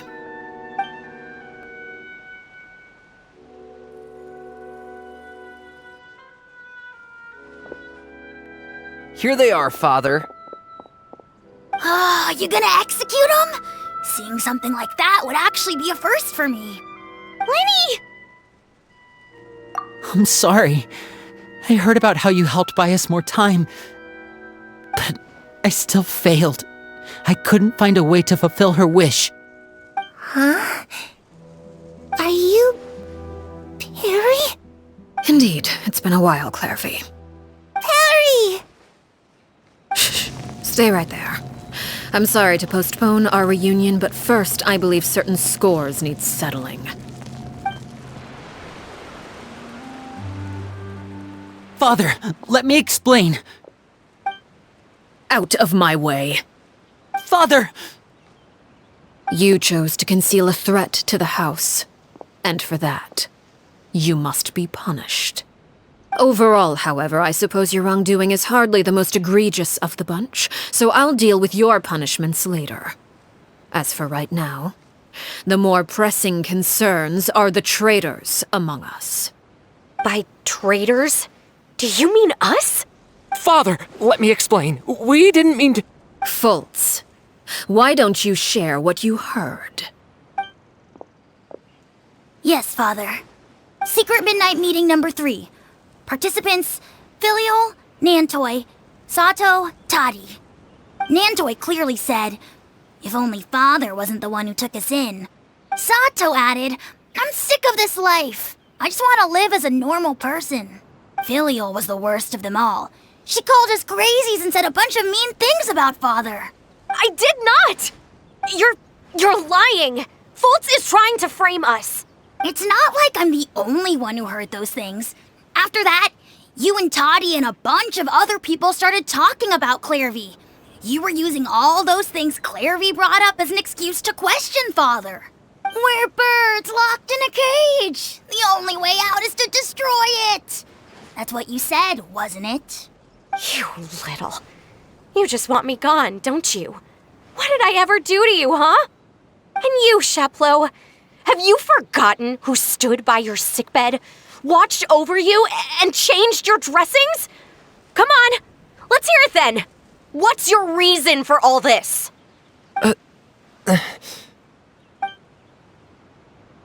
You're wrong, Filial. We don't want you to die. You're our family. Liar. You wouldn't be doing this if that were the case. So why? Why have you backed us into a corner? We all live in the House of the Hearth. You know the type of work we do, Filial. A single betrayal can cost dozens of us our lives. It's not like it's never happened before. That kind of thing is hard to forget. That's why the House of the Hearth cannot tolerate any form of betrayal. Ever since we came to Poisson, you've had 7 secret meetings. A lot of the things you talked about really crossed the line. You've been spying on us for half a month? Wait a second. Now that I think about it, The move to Poisson was just a way to make it easier to spy on us, wasn't it? Because we were all in one place. You've had this planned all along. Filial, Nantoy, I'm sorry. I owe you both my life. I owe Clairvy too. If it weren't for all your help after I got poisoned, I wouldn't be standing here today. If this were any other situation, I would do anything to repay that kindness, even if it cost me my life. But rules are rules. I'm sorry. My hands are tied. Why? Why? That's enough, Filial. We made a mistake, and we should own up to it. We broke the rules, plain and simple. And now we have to face the consequences. I'm sorry, Chapleau. Foltz. I'm sorry, Father. We accept our punishment. Chapleau, according to the rules of the House of the Hearth, how should these traitors be punished? All those who betray the house pay with their lives. And so it shall be.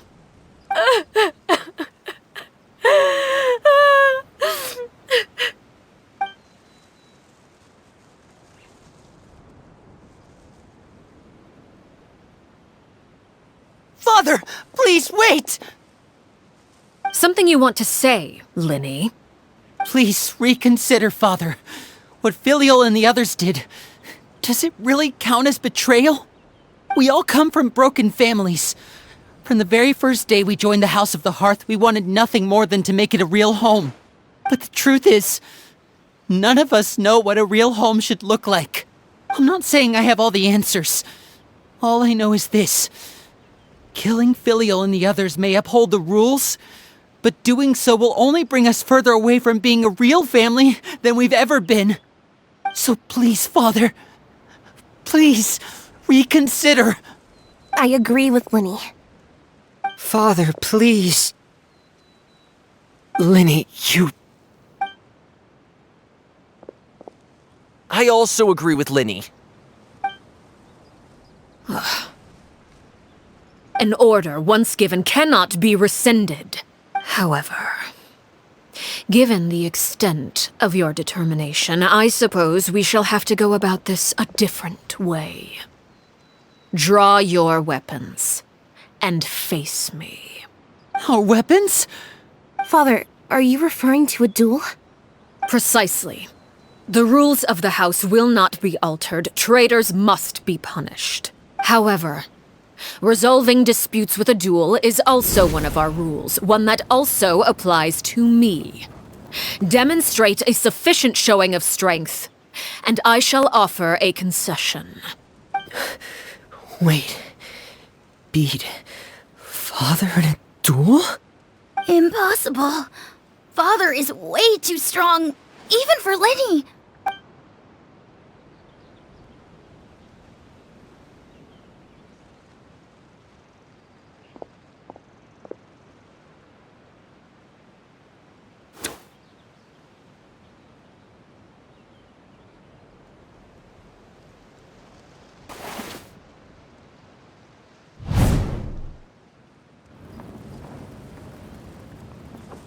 Did you hear that, Traveler?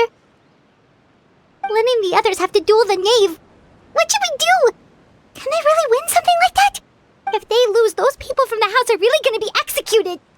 Hey, are you listening?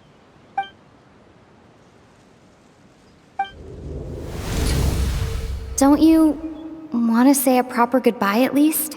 Anger makes you impulsive. Sorrow causes you to waver.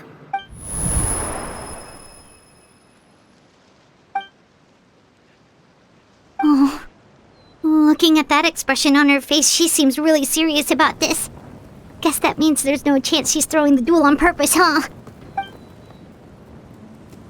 When guests are around, families are often on their best behavior. And any disputes are less likely to escalate. When the time comes, make the choice that you deem most appropriate in the situation, and lend your help to the House of the Hearth. What's wrong, Traveler? Hey, where are you going? traveler? You're asking to join the duel against the knave? I'll allow it. We do have a ready-made dueling ring at our disposal, after all. All I would advise is this. Keep a firm grasp on your weapon, and give it your all. Any less, and you may just lose your life.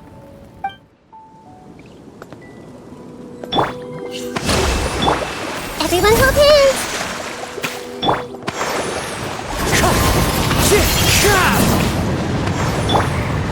Is it my turn now?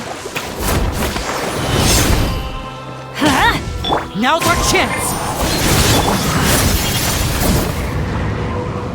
With these rising flames! I see everything! Is it my turn now?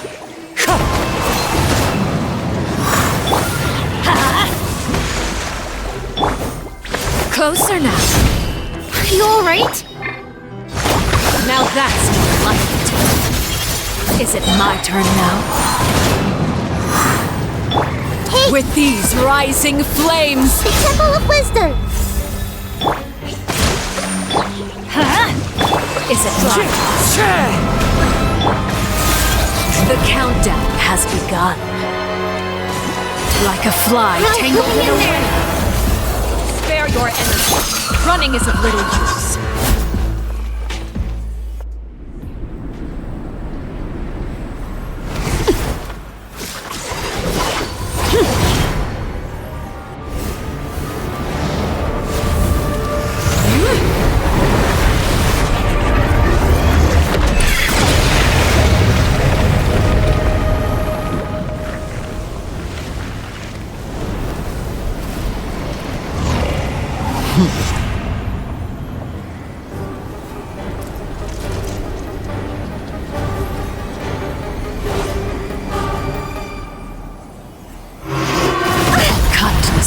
Rebuild!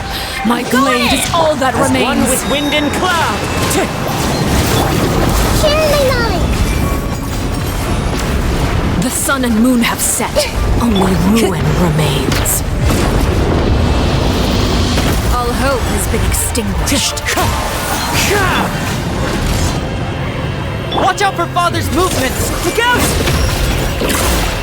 Sundown is only the beginning.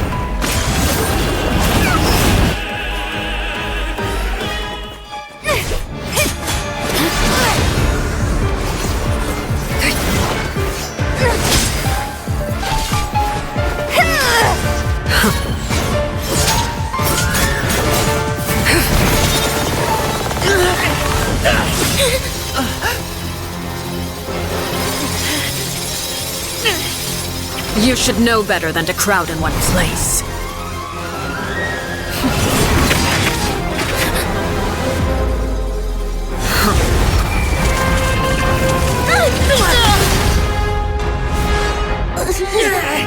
Oh, I know.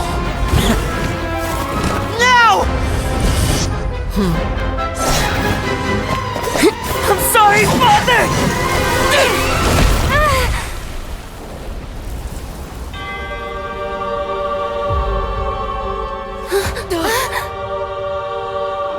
Sorry for what? This pitiful excuse for an attack.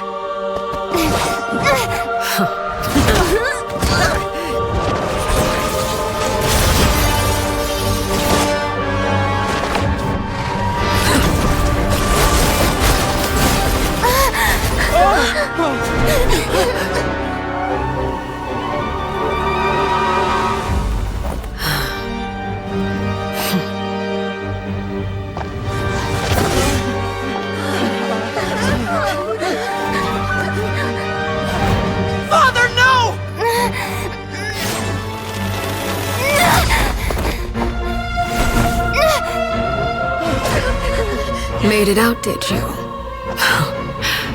You're stronger than I expected.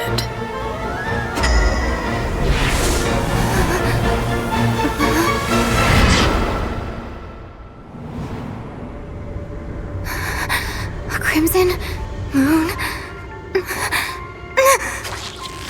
I can't move.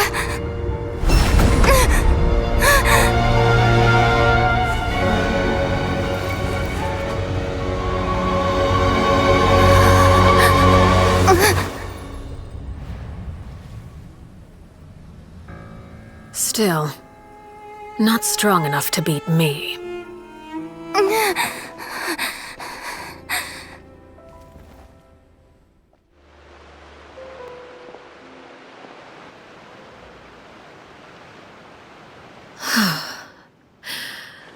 I believe we can end things here. It's not often that we get to enjoy the company of guests, after all. We wouldn't want things to get too out of hand. Brother, are you alright? Lenny! Given that I am the victor of this duel, as agreed, the punishment stands. No! I never thought things would end like this. However, everyone involved in the duel demonstrated a remarkable level of strength and determination. In light of this, I'm prepared to change the method of execution. Elwar, the bottled flames I gave you for safekeeping. Do you still have them? Yes? I wasn't sure what they were for, but I've kept them super safe. I didn't lose a single one. Wonderful. Then, in just a moment, I'll have you administer them. Bottled flames? Indeed. They're the product of a secret experiment. Under certain special circumstances, flames can be extracted from my person and preserved. Once ingested, searing pain will spread across every inch of your body. No harm will come to you physically, but your memories will be burned away. If you can withstand the pain. When you awake, you'll have forgotten everything you know about the House of the Hearth, and will be expelled from the organization. In other words, administering this concoction will kill the version of you that grew up in the house, and give you a new identity.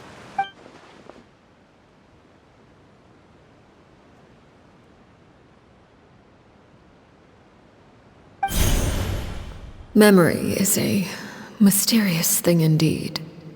Losing a portion of your memories will alter your sense of self.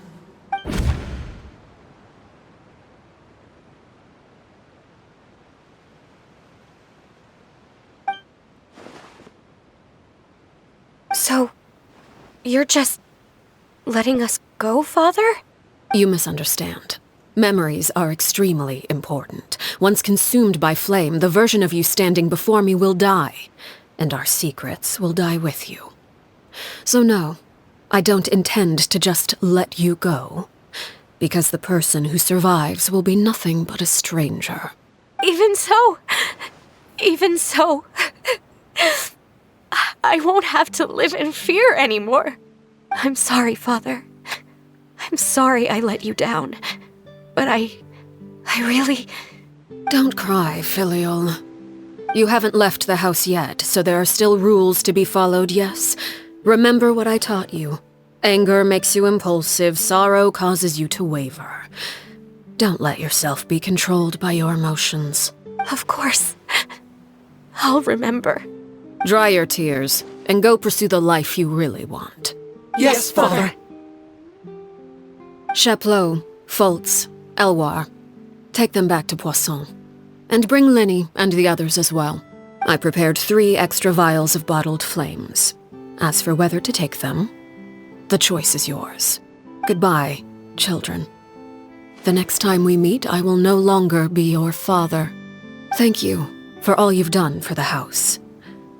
I hope you have bright futures ahead of you.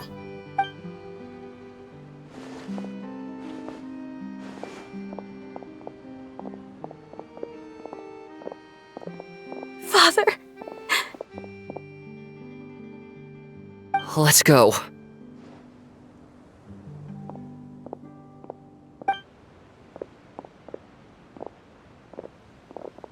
Here, grab my arm, Linny. I'll help you walk back. Thank you.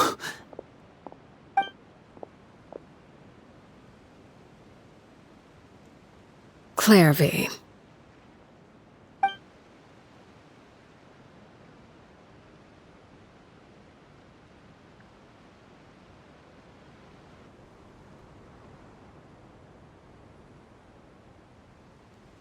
Can we talk now?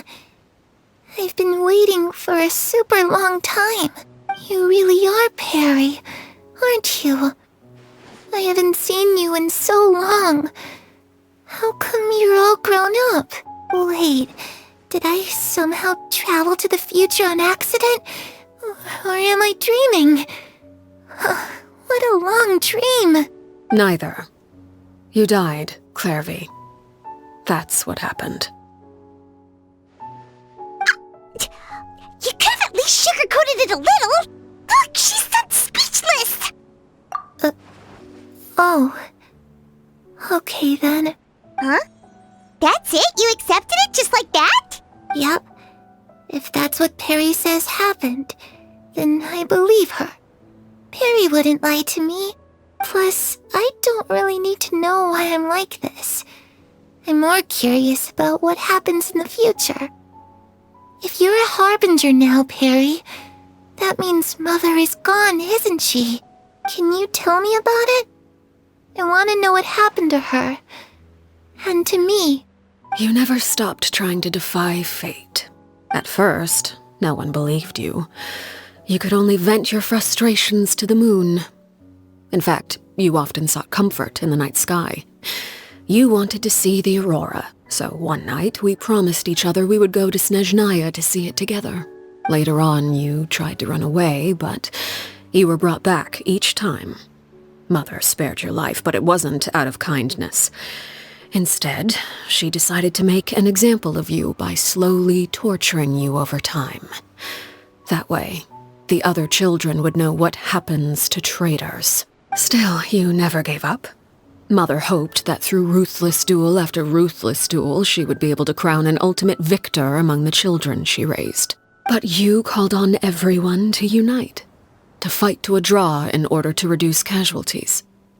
Your efforts may have only delayed the inevitable, but still. You gave them hope. You tried everything you could think of, but every attempt ended in failure.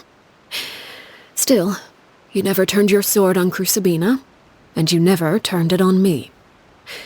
On that gloomy day, you told me, "For the last 16 years of my life, I've done everything I can to fight for freedom. But now, I realize that the only freedom I truly possess is the freedom to choose to die." I never imagined I would say something like that. I must have been feeling really worn down.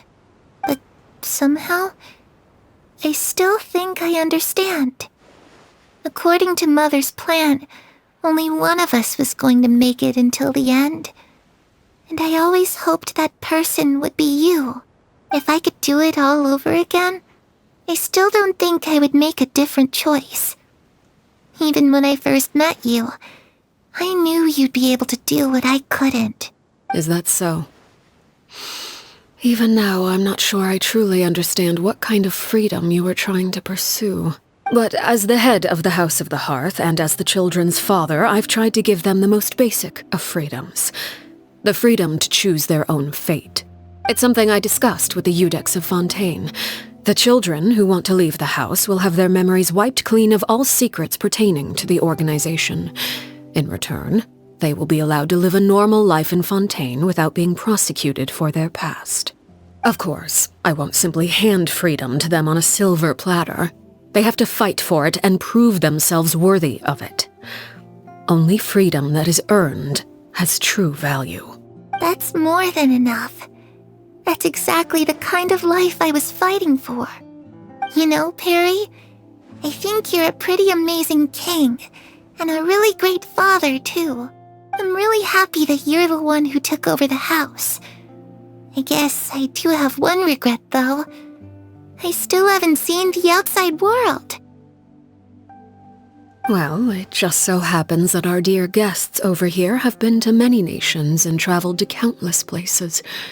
Perhaps they would be willing to tell you what the outside world is like. Really? Of course! We've traveled all over the place. We've got so many stories, we could probably talk your ears off for 3 days straight.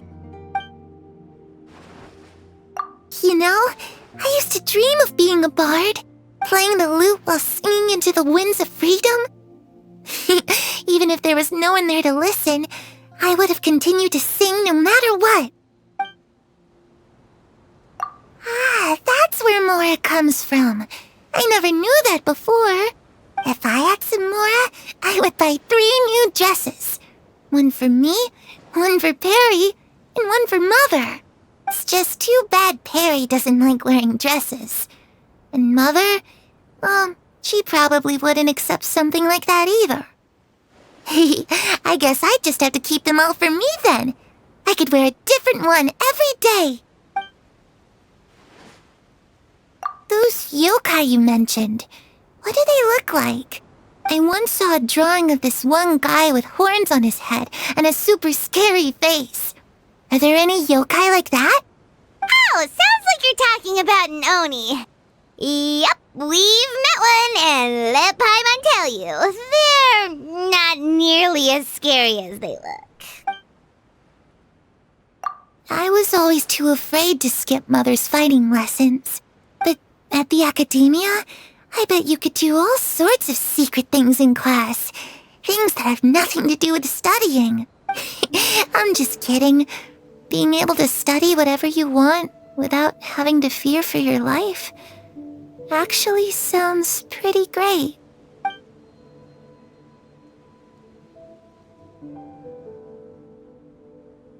The situation was super dangerous. Lenny and Lynette were accused of committing a crime, and they were going to have to stand trial at the Opera Epicles.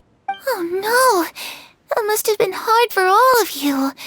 What happened next?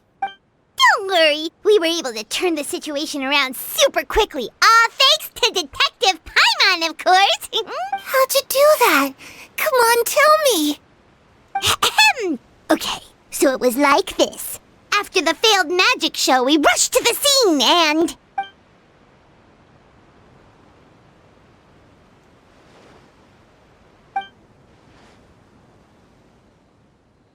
Shadows don't have the capacity to learn or grow.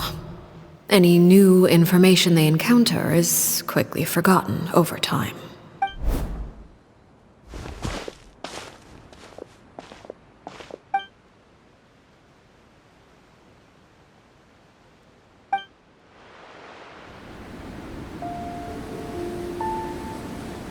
Clairvy, you've worked tirelessly from the shadows to overthrow the House of the Hearth. Now, by my authority as the Knave, I shall announce how this matter ends. You are hereby expelled from the House of the Hearth. You are no longer tied to this place, nor are you bound by its rules. You're saying that I can finally leave? I get to experience the outside world as well? Oh, I almost forgot. There's no getting older for me. Still, seeing who you grew up to be makes me really happy, Parallare. Take care of yourself. Goodbye. May we meet again someday.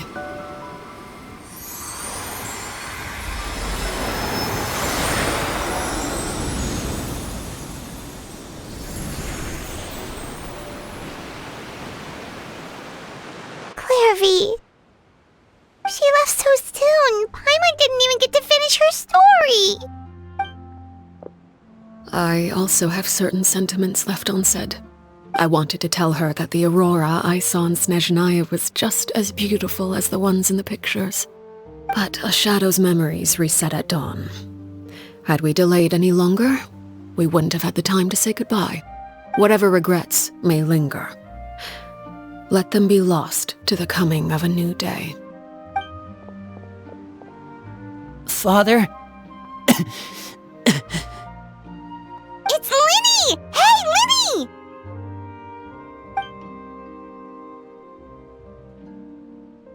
What is he doing back here? Let's go check it out.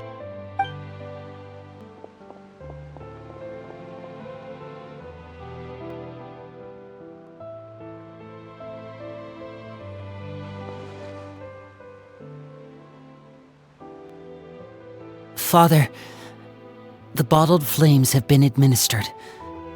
Filio and the others have left the house. And you? What have you decided? Thank you for giving us that choice, Father. But we never wanted to leave the house. It's the only home we've ever known. Lynette and Fremine feel the same way.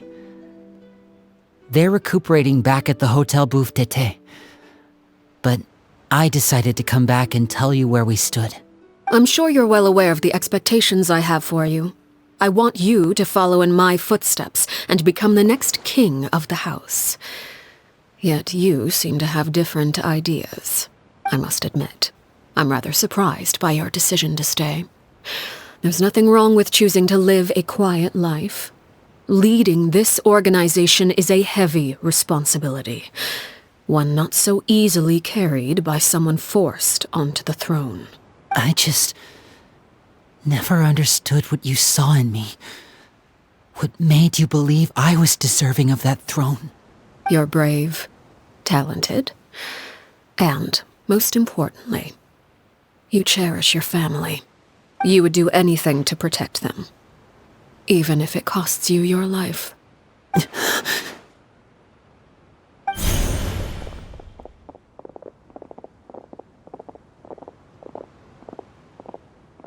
Speaking up back there was so brave of you, Linny. It's all thanks to you that we were able to convince Father to back down. You're a hero, Linny. Hero? Father is the real hero. Had Father gone all out during the duel, there's no way I would have walked away with my life. She must have had it all planned from the beginning, from the very moment she suggested a duel. I'm not deserving of that title. I'm not strong enough or smart enough. You're wrong. In my opinion, all you need to be deserving of the throne is conviction and the necessary strength to act on it. We may have different ideas of what it means to be a family, but you can hardly be said to lack conviction. What you truly lack is strength. For someone of your talent, though, that's something that will come with time. Even without that strength, you still chose to face me in a duel, even though the odds were stacked against you. That capacity to honor your convictions is what I truly see in you. Father. No one knows what the future holds, what tragedy or triumph may be in store.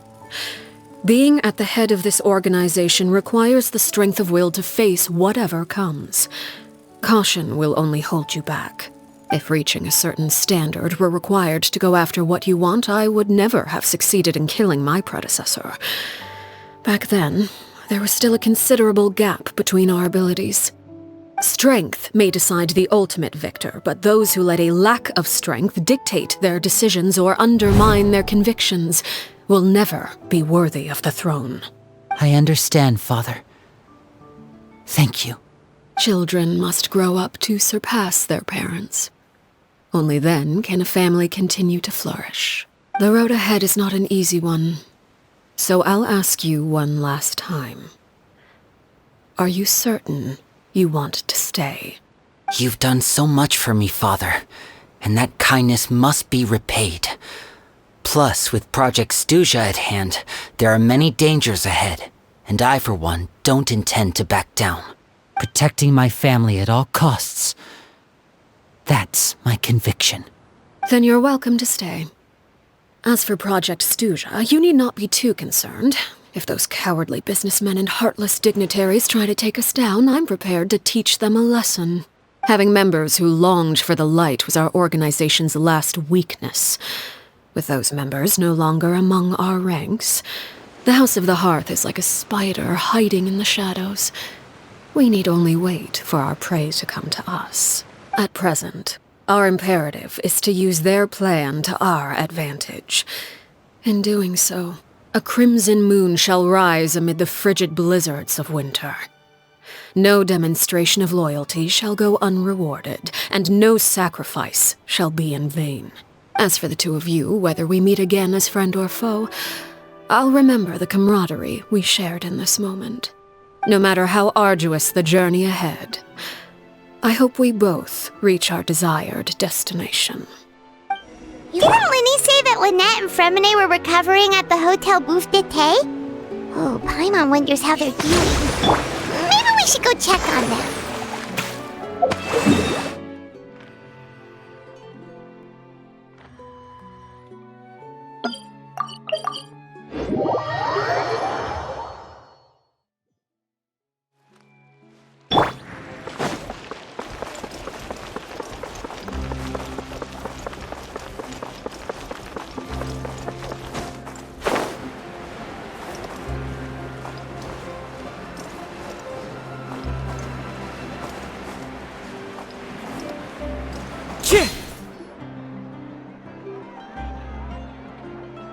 Lynette? Fremine? How are you feeling? Much better. Whew, what a relief! What about you? Are you feeling alright? I knew you'd come out unscathed. Us, on the other hand, well, we've been bedridden for 2 days. I couldn't even turn over. Oh, and I wanted to ask, is Clairvy gone? Linny and the other members have left Poisson and returned to the House of the Hearth. According to him, there haven't been any more sightings of a spirit roaming the house. I see. I'm glad.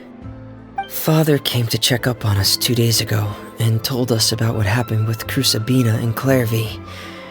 Actually, I've met Crucibina before. Wait, what? You've met the former knave?